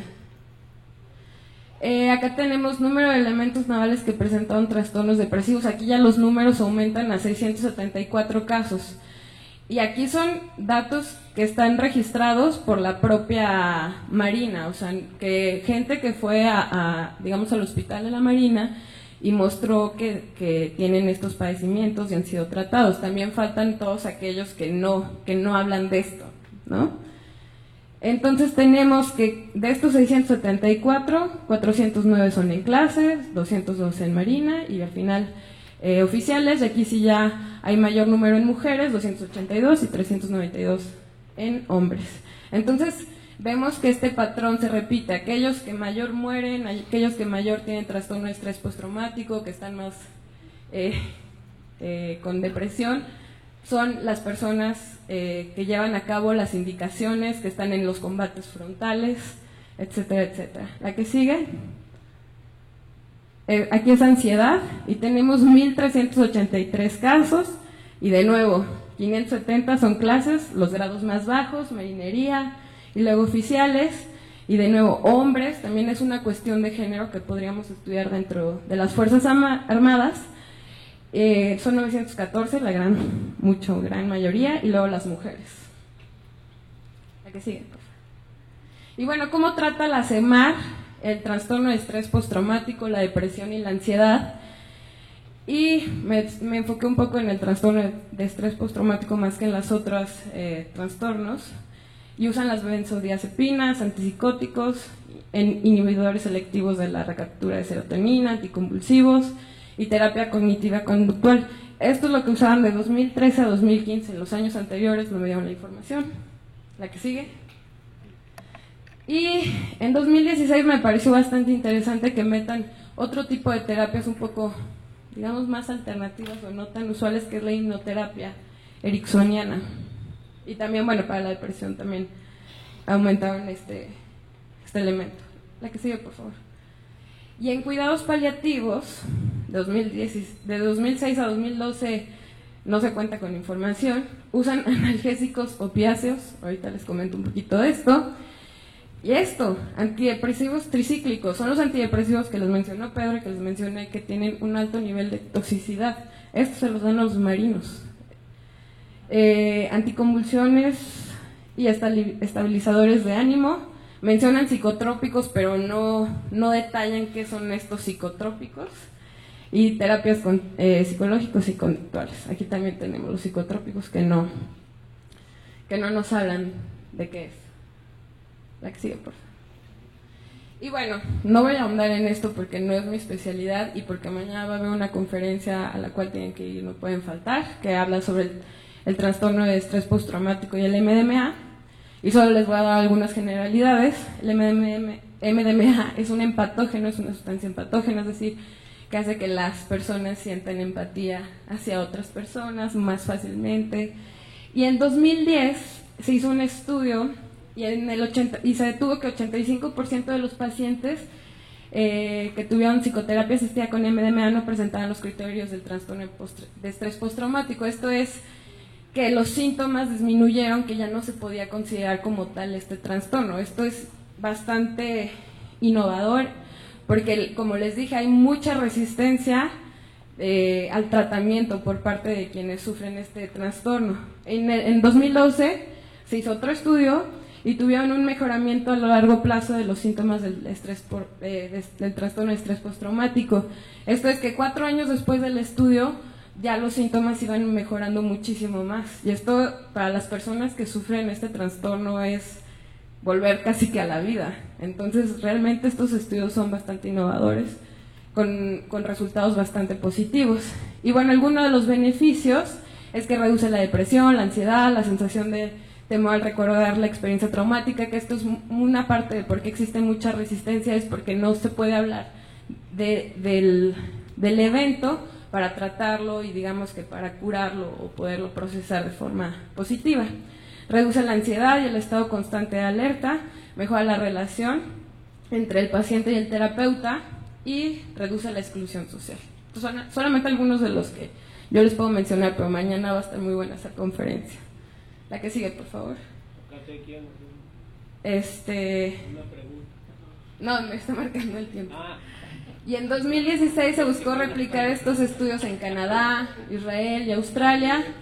En 2017, esto es súper importante, la FDA ha otorgado la designación de terapia avanzada al MDMA para el tratamiento de estrés postraumático. Esto es un avance en términos simbólicos ante el prohibicionismo que una instancia estadounidense haya designado esto al MDMA.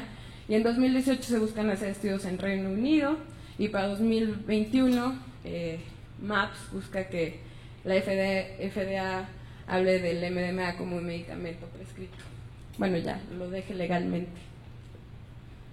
Y bueno, esto para mí es mi conclusión, y hago una analogía con el uroboro, que es esta serpiente que se come a sí misma.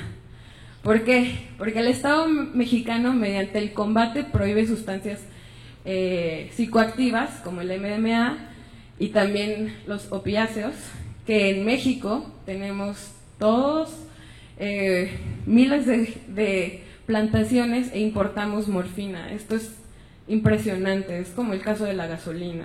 O sea, y este combate tiene consecuencias negativas, y algunas de estas consecuencias negativas son afección a la salud mental, tanto de civiles, pero también de las Fuerzas Armadas. Y paradójicamente, las mismas sustancias que son perseguidas por la guerra contra las drogas han mostrado resultados positivos para el tratamiento de las afecciones a la salud mental, que son consecuencias de este combate. En lo personal, a mí me parece que esto es un esfuerzo completamente inútil y contraproducente. ¿La que sigue? Y bueno, como les dije, esto es una investigación que voy comenzando, y es importante recalcar, porque era mi dilema, que no hay que minar el Estado de Derecho con un Estado terapéutico. Esto es decir, el trastorno de estrés postraumático en soldados no equivale a una amnistía. No significa quitar la responsabilidad porque se asume que la persona está traumatizada. Pero tenemos que también preguntarnos qué circunstancias, como la pobreza y deficiencia en sistemas de salud y en sistemas educativos, genera y propicia el mismo Estado mexicano para que poblaciones que no han tenido acceso ni a educación y que están en situaciones de pobreza, vea la Sedena o la CEMAR como un espacio donde se puedan desarrollar. ¿Por qué? Porque la Sedena y la CEMAR les ofrece prestaciones que a ningún mexicano civil nos dan. Esto es, les dan educación una vez que entran, les pagan un seguro de vida, a sus hijos, a los que entran, les pagan la carrera, les dan un beneficio de salud impresionante, etcétera, etcétera. Entonces también hay que estudiar esta parte de qué tan intencionadas son estas condiciones que genera el mismo Estado mexicano. Entonces hay que preguntarnos, ¿los soldados y los marinos son víctimas, victimarios o ambos, o cómo los podríamos categorizar? Y otra parte es, si entran por una cuestión de necesidad, ¿qué tanto compromiso y lealtad existen hacia las Fuerzas Armadas por parte de estas personas?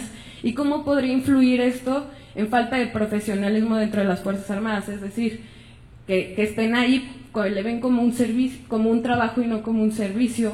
Y esto, ¿cómo les afecta en su compromiso al momento de que están en un combate? ¿Cómo les puede afectar en términos de salud mental y en propiciar perpetradores de violencia o atrocidades, el mismo Estado? O sea, si no estás convencido, pues que llegue el narco y que te ofrezca un mejor dinero por hacer lo que estás haciendo, pues qué tanta lealtad, tanta profesionalidad pueda tener esa persona si realmente entró por una necesidad.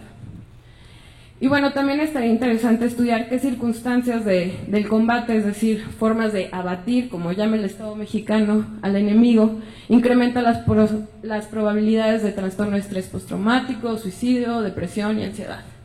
Y cómo cierto tipo de combates y conflictos influencian la salud mental de los soldados y los marinos. La siguiente. Y bueno, creo que es importante que tanto el Estado mexicano como la sociedad civil tenemos que conocer y atender este fenómeno. Me refiero a la salud mental de los soldados. ¿Por qué? Porque son actores que en algún punto van a volver a la vida civil, tarde o temprano, y cómo van a volver, y cómo los vamos a tratar, y cómo va a ser esta reintegración.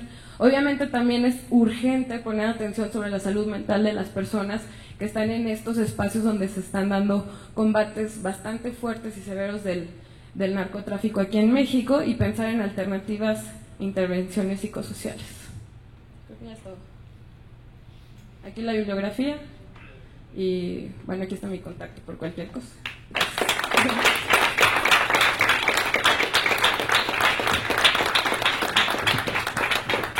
Y bueno, creo que tenemos suficiente tiempo, 20 minutos para preguntas, comentarios. Aquí sigue Pedro, está Jimena Jus y yo. No sé si alguien quiere hacer una pregunta, comentario. Sí, yo quería preguntarle a la doctora. Buenos días, mi nombre es Héctor Lomelí, practico el curanderismo. En los estudios que han hecho ahí con los curanderos, ninguno utiliza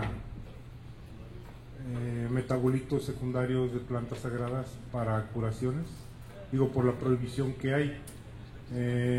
Hubo un estudio de Hoffman con la psilocibina, que la aisló y se la dio a la señora María Sabina, y parece que le funcionó igual. No necesitó de la simbiosis, perdón, no la simbiosis, ¿cómo se llama? La sinergia de los demás componentes para que fuera terapéutica. Entonces, hay estudios así, hay bibliografía donde estén utilizando los puros metabolitos secundarios, en este caso de la mescalina o la psilocibina. Aquí el compañero decía que hay estudios en mescalina y en psilocibina. ¿Se refiere al mescalina es el peyote o es el puro ingrediente activo y también la psilocibina? Esa es mi pregunta. ¿Otra pregunta más? Bueno, dos preguntas. Una para ti, Pedro. Hablaste muy simple obtener el extracto del aceite, pero no nos diste el proceso. Ojalá lo podamos contemplar o cómo acceder a él. Y el estudio que tú presentaste, me parece muy interesante esa conclusión que tú dices, que se está combatiendo a las sustancias que son las que precisamente funcionan para sacar de todos esos traumas a las gentes que están poseídas. Estos estudios le llegan al gobierno y si le llegan, pues ¿por qué no actúa o cambia sus políticas?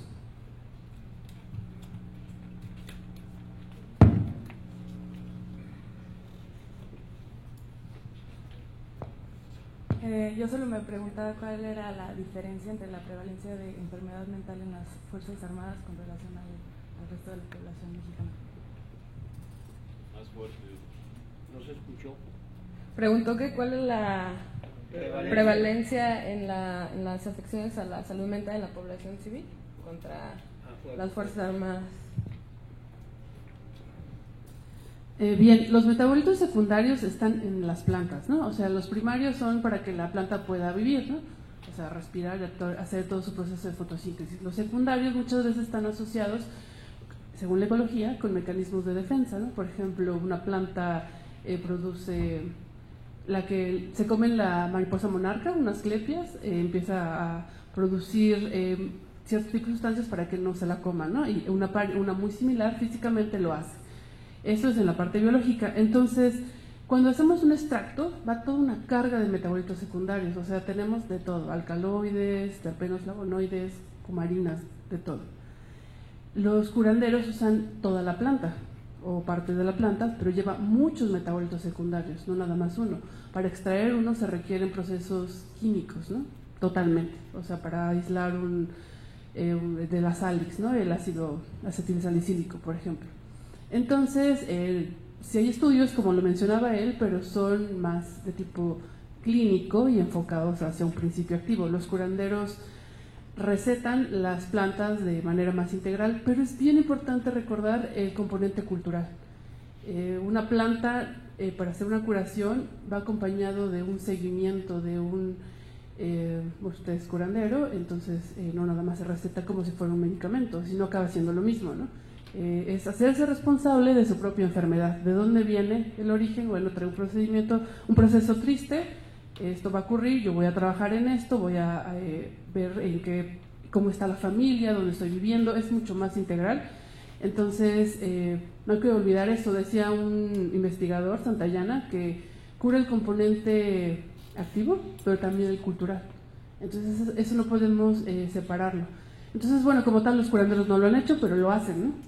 O sea, pero es una mezcla de todos esos metabolitos secundarios. Yo quería contestar un poco de lo de salud pública, perdón, de la epidemiología.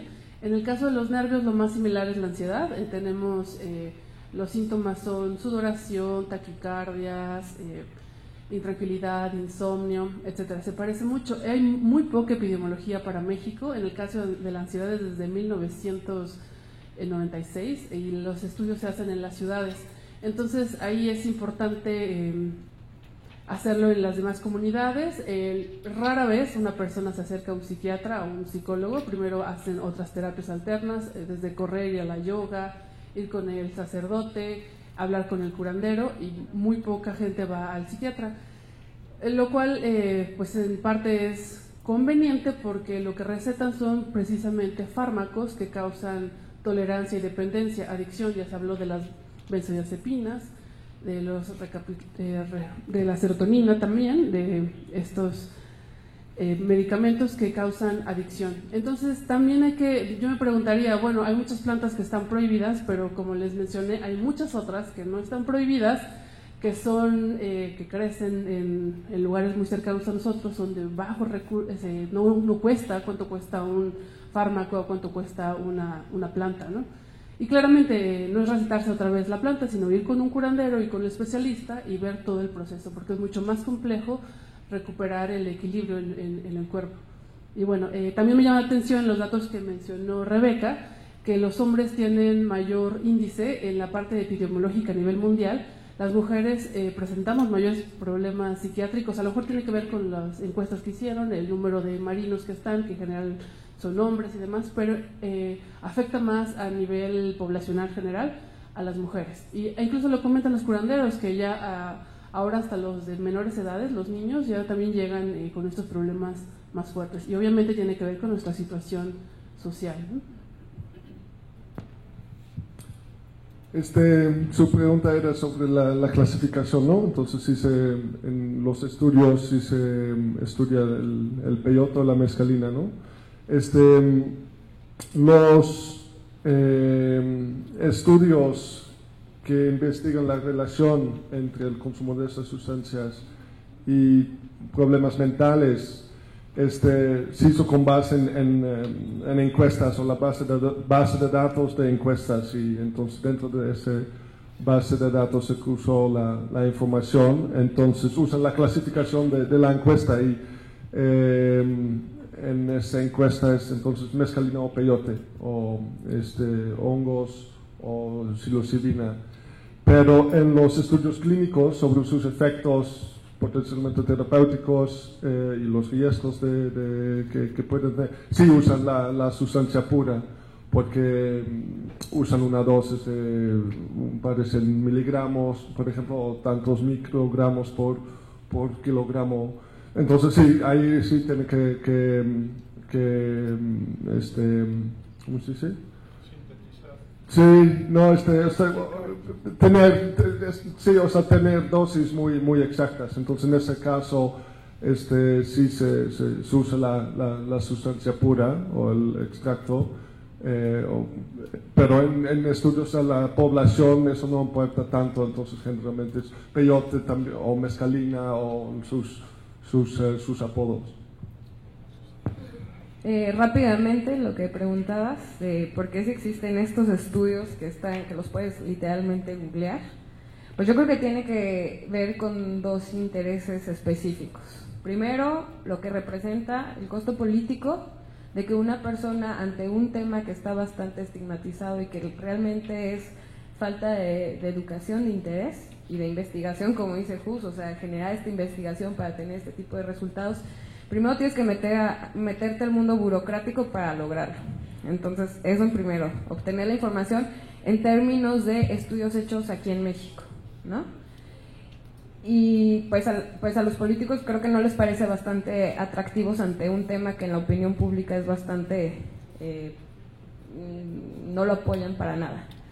Y segundo, pues tiene que ver también con el interés de las farmacéuticas. Como mencionó esta Jimena, estos tratamientos con estas sustancias están siendo bastante prometedores. ¿Por qué? Porque están siendo efectivos, porque están funcionando y porque están realmente logrando que las personas tengan un mejoramiento en su salud mental, también con el caso de la cannabis. Entonces, si las farmacéuticas, que son empresas bastante poderosas, ganan a partir de tener a una persona enferma por diferentes razones, creo que es bastante difícil que esto se vuelva atractivo. Y lo que me preguntaba la chica de atrás, particularmente ha sido bien difícil la medición de las afecciones de la salud mental de las personas en población civil. Un colega quiso hacer esta investigación y lo único que pudo usar como herramienta es una encuesta que ahorita no recuerdo el nombre, pero te lo puedo decir más tarde, investigo, y nada más mide la depresión en este periodo de tiempo. Pero realmente no se ha visto un interés por parte del Estado mexicano de hacer la chamba y pensar si realmente esta política está teniendo consecuencias como afecciones a la salud mental. Entonces, es bastante difícil medir esto, y por otra parte también la información que nos brinda la CEMAR o la SEDENA es muy mala. Entonces tienes que estar en un proceso burocrático y de verdad hacer las preguntas súper específicas, etcétera, etcétera. Entonces, yo creo que en un punto sí podré tener tu respuesta, pero falta tiempo para eso. Y faltaba... Bueno, hay muchas maneras de hacer extracciones de cannabis. Nosotros recomendamos siempre 3 tipos de extracciones: la alcohólica con alcohol de grado potable, la en aceite de oliva funciona perfectamente bien, y por aplastamiento, calor y presión, la llamada técnica Rosin. Yo lo que traje fue más una reflexión política acerca del proceso de enseñanza y las capacidades que yo creo que tenemos como comunidad de aprender y ejercer esa práctica. Me encantaría, me entretendría, ¿será esa la palabra? Mucho más hacer una demostración práctica y hacer un tutorial práctico aquí, en vez de estar hablando, pero no sé si esa era la propuesta del Congreso. De todas maneras, si tiene alguna chance de hacerse eso algún día aquí, sería perfecto. Pero bueno, si quiere saber más sobre esos procesos, puede accesar en internet mismo, en nuestra página, y hay bastante información, y vamos a sacar en este año más información, tutoriales y todo al respecto del proceso en sí mismo, de cómo dosificar, de cómo hacer ciertas tomas y ciertas preparaciones para ciertas vías de administración. Y también hacemos los cursos y los talleres prácticos. Entonces también acabamos de hacer uno aquí en Guadalajara el miércoles y jueves, en el que enseñamos a hacer eso y cómo utilizarlo y cómo dosificar exactamente. Pero toda esa información también está accesible en internet, y si puede acompañarnos también ahí, tiene alguna duda, quiere mandar preguntas, nosotros siempre estamos al pendiente para contestar las dudas. Entonces le invito. Ahí también escribí un artículo sobre eso en el Congreso, para el Congreso, ahí está también, yo creo, ahí en la página, en algún lugar lo puede acceder ahí y saber más sobre el asunto también. Entonces, ¿no traen muestras gratis? Esas son la parte del Congreso. Acá había otra pregunta antes. Damos chance a 2 preguntas más y luego entregamos gratis, las constancias.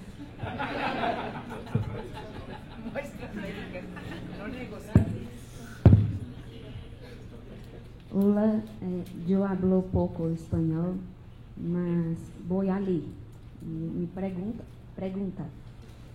Eu sou Daniela, enfermeira, Daniela Fernandes, professora do curso de medicina da Universidade Pública em Brasília, e tenho algumas considerações a fazer.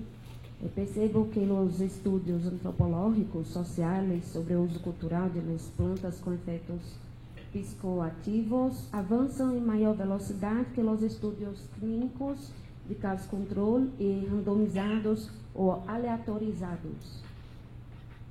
Sin embargo, é inegável a necessidade de interconectar os saberes populares com os saberes científicos, que filosoficamente tem função de potencializar o outro.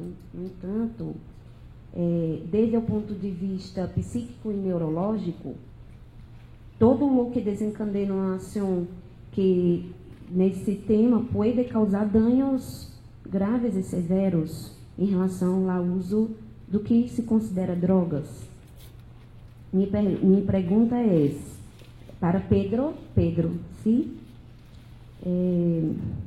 Como é o caso, por exemplo, dos estudos que mostraram sobre a marihuana, pode associar que tipo de métodos científicos foram utilizados para associar os efeitos positivos que nós ouvimos falar muito nesse congresso desde ayer, com os possíveis efeitos negativos, por exemplo, como os estudos que mostram se a marihuana gatilho para a esquizofrenia, estudos desenvolvidos lá em Brasília, que eu acompanho.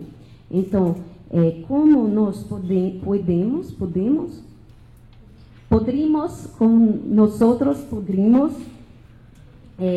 afirmar positivamente o uso caminhando com os estudos de prevenção de danos, já que é um uso personalizado, sim?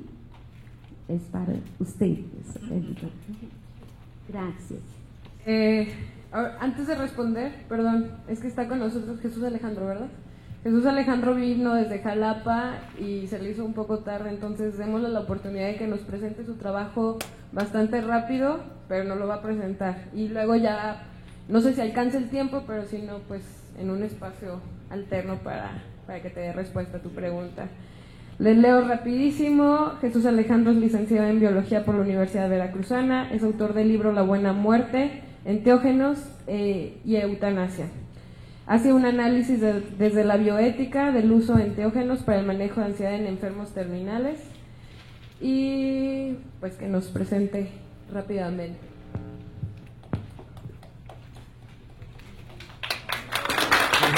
Buenos días, muchas gracias. Estoy un poquito nervioso, es como el congreso. Estuve así con la emoción de llegar al congreso desde anteayer, fue un caos, pero al fin de cuentas logré llegar. Ya estoy aquí. Bueno, ¿cuál es el objetivo de esta ponencia? Pues hacer una reflexión de la necesidad que tenemos como cultura occidental de generar un diálogo con las culturas originarias, con las que compartimos el mundo. Tenemos algunos problemas allí que necesitamos resolver. Creo que estamos a buen tiempo de lograr hacer algo. Bueno, básicamente, por favor, puedes poner la primera diapositiva, por favor.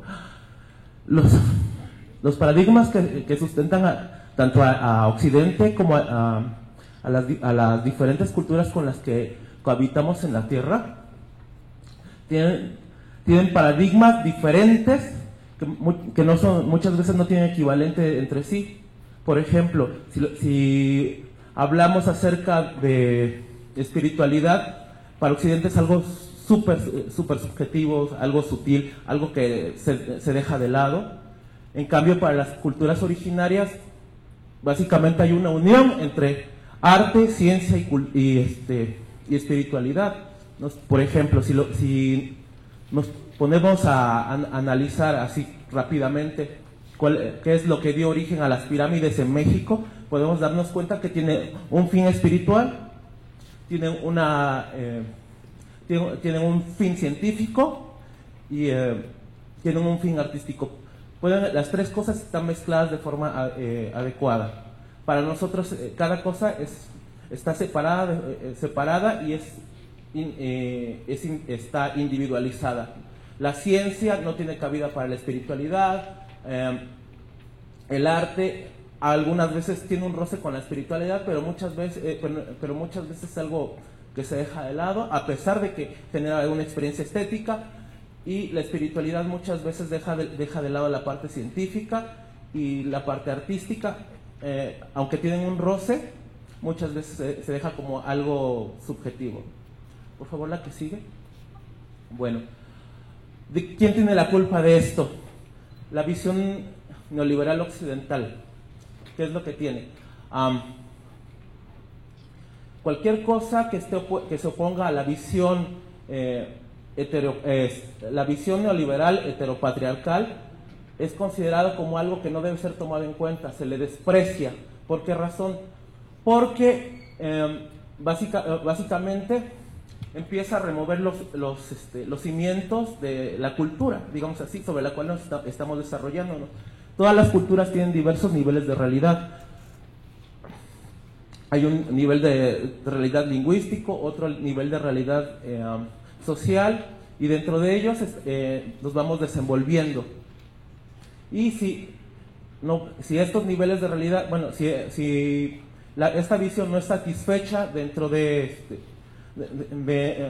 si estos niveles de realidad dentro de los que trabajamos no se ven satisfechos, al entrar en contacto con otras culturas, entonces se deja de lado, automáticamente se le desprecia, se le menosprecia.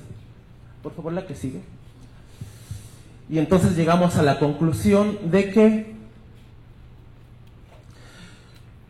nuestra cultura busca un desarrollo tecnológico porque lo ve como la única forma de avanzar. El desarrollo de otras culturas con las que estamos conviviendo actualmente, por ejemplo, los shipibos, los conibos, los nahuas, los mazatecos, también tienen un desarrollo dentro de su cultura, pero es a nivel metafísico. Si a nosotros no vemos satisfecha esta noción de que el avance es de este avance tecnológico, como lo vemos nosotros, le despreciamos. Por favor, la que sigue. ¿Puedes avanzar, por favor? Tenemos necesidades construidas. Y eso es un poquito duro de aceptar, ¿no? Y sigo trabajando sobre esta misma, sobre lo que les venía diciendo. No se me ocurre un mejor ejemplo que la película Matrix. Hay una diferencia entre las necesidades reales, las que nos permiten subsistir como especie, y otras que son las que nos mantienen atados al sistema neoliberal, lo que les mencionaba hace unos momentos. La visión que tenemos es del desarrollo económico. Nuestros niveles de realidad de los que les estaba hablando hace rato solo nos permiten ver aquello que al sistema neoliberal le permite florecer o permanecer, digámoslo así. Hay una frase de Slavoj Žižek que dice que es mucho más fácil imaginar el fin del mundo. Hagan la reflexión así rapidísima, ¿no?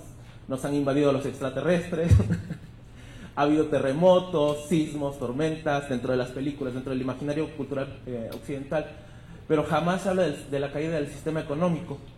Por favor, la que sigue. ¿Y en dónde nos encontramos actualmente? Han nos dice: el sujeto neoliberal como empresario de sí mismo no es capaz de establecer con nosotros relaciones que sean libres de cualquier finalidad. Entre empresarios no surge una amistad sin fin alguno.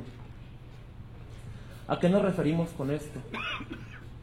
Que estamos desarrollando nuestras vidas sin saberlo dentro de este sistema neoliberal político, y que está hecho para satisfacer para satisfacer las necesidades del sistema económico y para que lo mantengamos incluso a niveles sutiles, ¿no? Karl Marx en algún momento dijo que deberían ser expropiados los medios de producción para para que estos fueran socializados. Bueno, el capitalismo neoliberal, el neoliberalismo es tan sutil que incluso ya no necesita que haya un jefe que posea los medios de producción.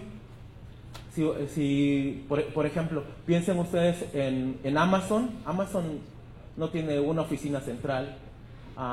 Uber no tiene coches y es la empresa más grande alrededor del mundo que se encarga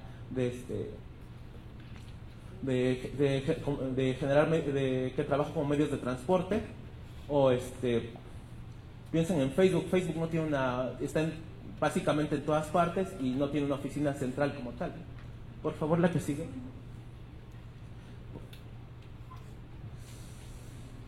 La que sigue, por favor. Bueno, entonces nosotros tenemos una visión binaria. Para nosotros regularmente es siempre un sí o un no, ¿no? Es muy difícil encontrar un punto intermedio al momento de apreciar o tener una relación con algo, ¿no? Por ejemplo, existe un caso muy curioso que creo que todo el mundo lo ha experimentado. Todo el mundo tiene un amigo que de pronto dice: estoy cansado de esto, ¿no? Me voy a ir a vivir al campo. Y entonces se va a vivir al campo y empieza a reproducir el método, el modo de vida neoliberal dentro del campo en el que está viviendo. No, pues necesito cambiar de estilo de vida. Pues ahora me voy a poner a hacer yoga, ¿ok? Hay 100 tipos de yoga diferentes que ya no tienen una relación con la realidad inicial y que el sujeto neoliberal puede adaptar a su forma de vida. Entonces, la que sigue, por favor. Bueno,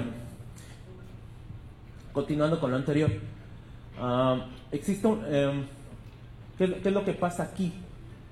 Que el sistema neoliberal no se puede enfrentar directamente a la diversidad de pensamientos con los que tenemos que convivir. Entonces busca la forma de adaptarlo.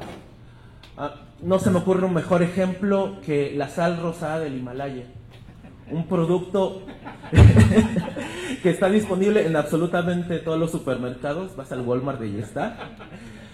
Se promueve como algo que es sano para consumir, que produce efectos sobre la salud. Bueno, yo como biólogo, que tiene oligoelementos que son superiores a los que se encuentran en otras sales de todo el mundo. Y, la gente empieza a consumirlos, pero de pronto no se dan cuenta que hubo un gasto energético al transportar la sal desde Pakistán hasta México, desde Pakistán hasta Estados Unidos, desde Pakistán hasta la mitad de la Unión Europea. Nadie sabe si hay un precio de garantía para las personas que lo produjeron, nadie sabe en qué condiciones están trabajando las personas que están extrayendo este producto y por consiguiente seguimos aislados. La que sigue, por favor. Entonces, nosotros tenemos nuestra visión fragmentaria, de la que les vengo hablando, se contrapone a la visión holística de las culturas originarias, de las culturas indígenas. Si lo vemos si por ejemplo la medicina occidental considera a los seres humanos solamente como máquinas, es una visión mecanicista.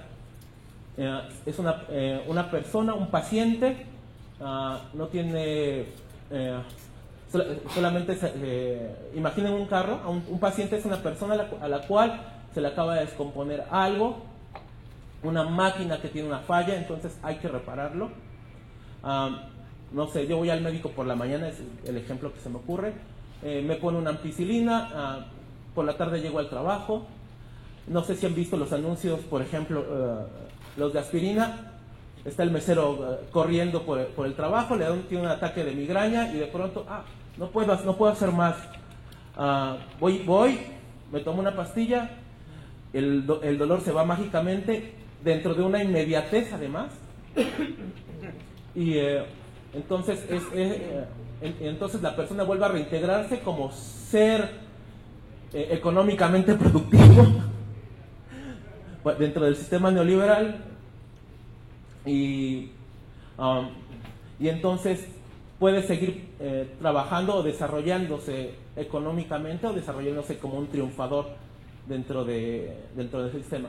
Si lo comparamos esto con la visión holística de los pueblos originarios, no hablo de estandarizar, pero existe un sistema dentro del cual medicina, arte, espiritualidad están integrados dentro de un solo grupo, y esto es inseparable, ¿no? Al momento, por ejemplo, de realizar una ceremonia con ayahuasca o con hongos, digo, es un ejemplo que me viene a la mente. Existen cantos, existen danzas, existen rezos, existen tributos que se regresan para reintegrar a la persona al ambiente en el cual se está desarrollando. Hay un componente psicológico dentro del paciente que siempre está presente, hablando en términos espirituales, de la enfermedad. Para la medicina, para la medicina tradicional no solamente se puede enfermar una persona, también se puede enfermar un río, se puede enfermar las plantas, se enferman los montes, se puede enfermar incluso algo tan extraño como la luna o las estrellas. No hay un comparativo, no hay un punto de comparación entre los paradigmas de ambas medicinas. Por favor, la que sigue rápidamente. Entonces, para lo que nos han enseñado a menospreciar la medicina indígena, porque se cree que está basada solo en creencias, y no es cierto, ¿no?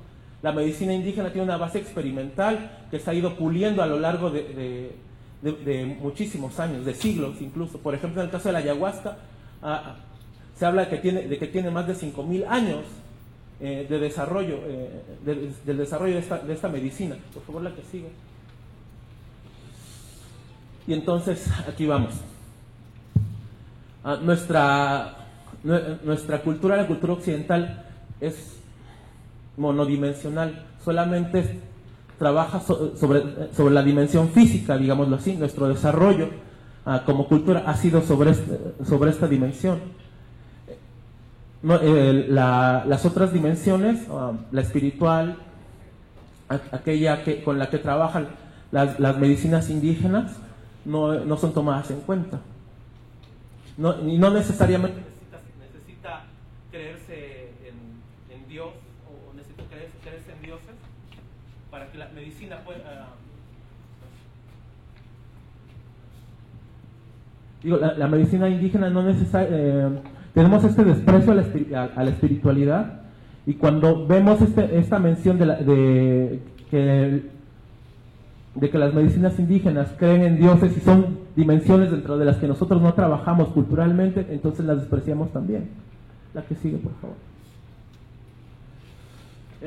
Les quiero hacer una cita, por favor, la anterior, de Boaventura dos Santos Sousa, de Sousa Santos. La comprensión del mundo es mucho más amplia que la comprensión occidental del mundo. La transformación progresista del mundo puede ocurrir por caminos no previstos por el pensamiento occidental, incluso por el pensamiento crítico occidental. Si nosotros no podemos concebir que haya un desarrollo a partir de esto, ¿no? Dos Sousa Santos tiene una postura dentro de la cual habla del occidente sin ser occidente. No se trata de despreciar lo que se ha construido en términos culturales, porque hay avances que son muy... que pueden ser útiles al ser socializados con otras culturas, sino que buscar la forma de entablar un diálogo con las demás cosmovisiones con las que compartimos. Por favor, la... Bueno, un diálogo real con otras cosmovisiones solo puede darse desde la equidad. Voy a levantar algunas ámpulas aquí.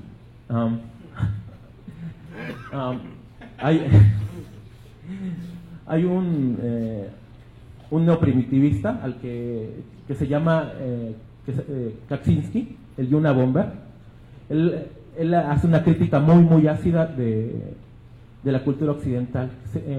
Hay un manifiesto que se llama La sociedad industrial y su futuro, y dentro del cual habla de que tenemos un problema al momento de nombrar las cosas. De pronto tratamos de ser solidarios, pero como nuestros niveles de realidad no nos permiten una verdadera empatía, tenemos una hipersocialización, queremos ayudar, pero queremos hacerlo dentro de nuestros propios términos. Sucede que dentro de nuestra búsqueda de generar ayuda, muchas veces terminamos perjudicando a las personas, a las culturas o a la gente con la cual queremos colaborar o cooperar. Por favor, y ¿vale? Sí. Entonces, ¿qué es lo que podemos sugerir acá, o lo que debemos buscar? Humanizarnos junto con la otredad para permitir un verdadero diálogo horizontal. ¿Esto qué quiere decir? Algo que mencionaba hace rato. De pronto estamos buscando al momento en que nosotros empezamos a buscar alternativas, empezamos de pronto a idealizar a las culturas indígenas, dejamos de verlos como seres humanos también, que tienen una cultura que se está desarrollando. ¿Y esto por qué viene? Porque de pronto llegamos a concebir que la medicina indígena es mejor que la occidental. Y no estoy hablando y estoy hablando como de romper el paradigma en este caso, de que existe una cosa mejor que la otra, sino de realmente encontrar la forma para permitir que exista una traducción, una traducción de conceptos. Necesitamos dejar de concebir de que existe una cuestión mejor que otra, y empezar a darnos cuenta de que el nivel de desarrollo que tienen las culturas indígenas puede ser igual, en muchos casos superior al nuestro, a pesar de que no tienen de que no existen equivalentes científicos, bueno, dentro de nuestro marco científico. Por favor, rápidamente, cierro con esto. Okay. La legislación mexicana no posee una noción de equidad, y esto es algo en lo que se debe trabajar, por favor. En este caso es el ejemplo que se me ocurre, el artículo 245 de la Ley General de Salud.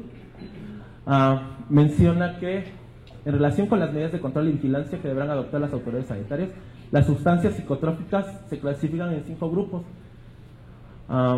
Para nosotros, para los mexicanos, para los investigadores mexicanos, está prohibido trabajar con dimetiltriptamina, con psilocibina, con LSD, con DMT. Por favor, la que sigue. Y por favor, la que sigue. Y de lo que les hablaba hace unos momentos, de que no hay una paridad entre el concepto que tenemos de nosotros y el que tienen los grupos indígenas. Está allí. Solamente están aceptados los usos para fines ceremoniales, fines rituales, pero no para la investigación. Entonces, la Constitución mexicana es incapaz de reconocer que también son seres humanos, aunque parece que se les está dando una ventaja a ellos, ¿no? Aparentemente, pero no es cierto. Simplemente no se les considera seres humanos de la misma categoría que nosotros. Por favor, la que sigue, para cerrar. Y Esta es la última. Lo juro. Sí, está bien. Descentralizar entonces, ¿no? La única forma de que logremos un verdadero diálogo es en empezar a eliminar el sistema a liberarnos del sistema neoliberal, darnos cuenta hasta qué punto influye dentro de nuestras vidas a nivel fino y empezar a hacer algunos cambios respecto a la forma en que nosotros nos desarrollemos dentro de nuestra vida diaria. Y empezar esta visión de la que les mencionaba, heteropatriarcal, es binaria, es vertical. Nosotros ciudadanos, existen gobernadores, presidentes, senadores, diputados. Es una visión vertical. Necesitamos empezar a trabajar en una visión heterárquica. ¿A qué se refiere esto? A generar grupos dentro de los cuales todos tengan influencia, todos tengan voz y voto y que puedan trabajar al mismo tiempo, junto con las comunidades indígenas. Pero necesitamos forzosamente un rompimiento del sistema neoliberal, del sistema jerárquico para entrar a uno heterárquico. Gracias.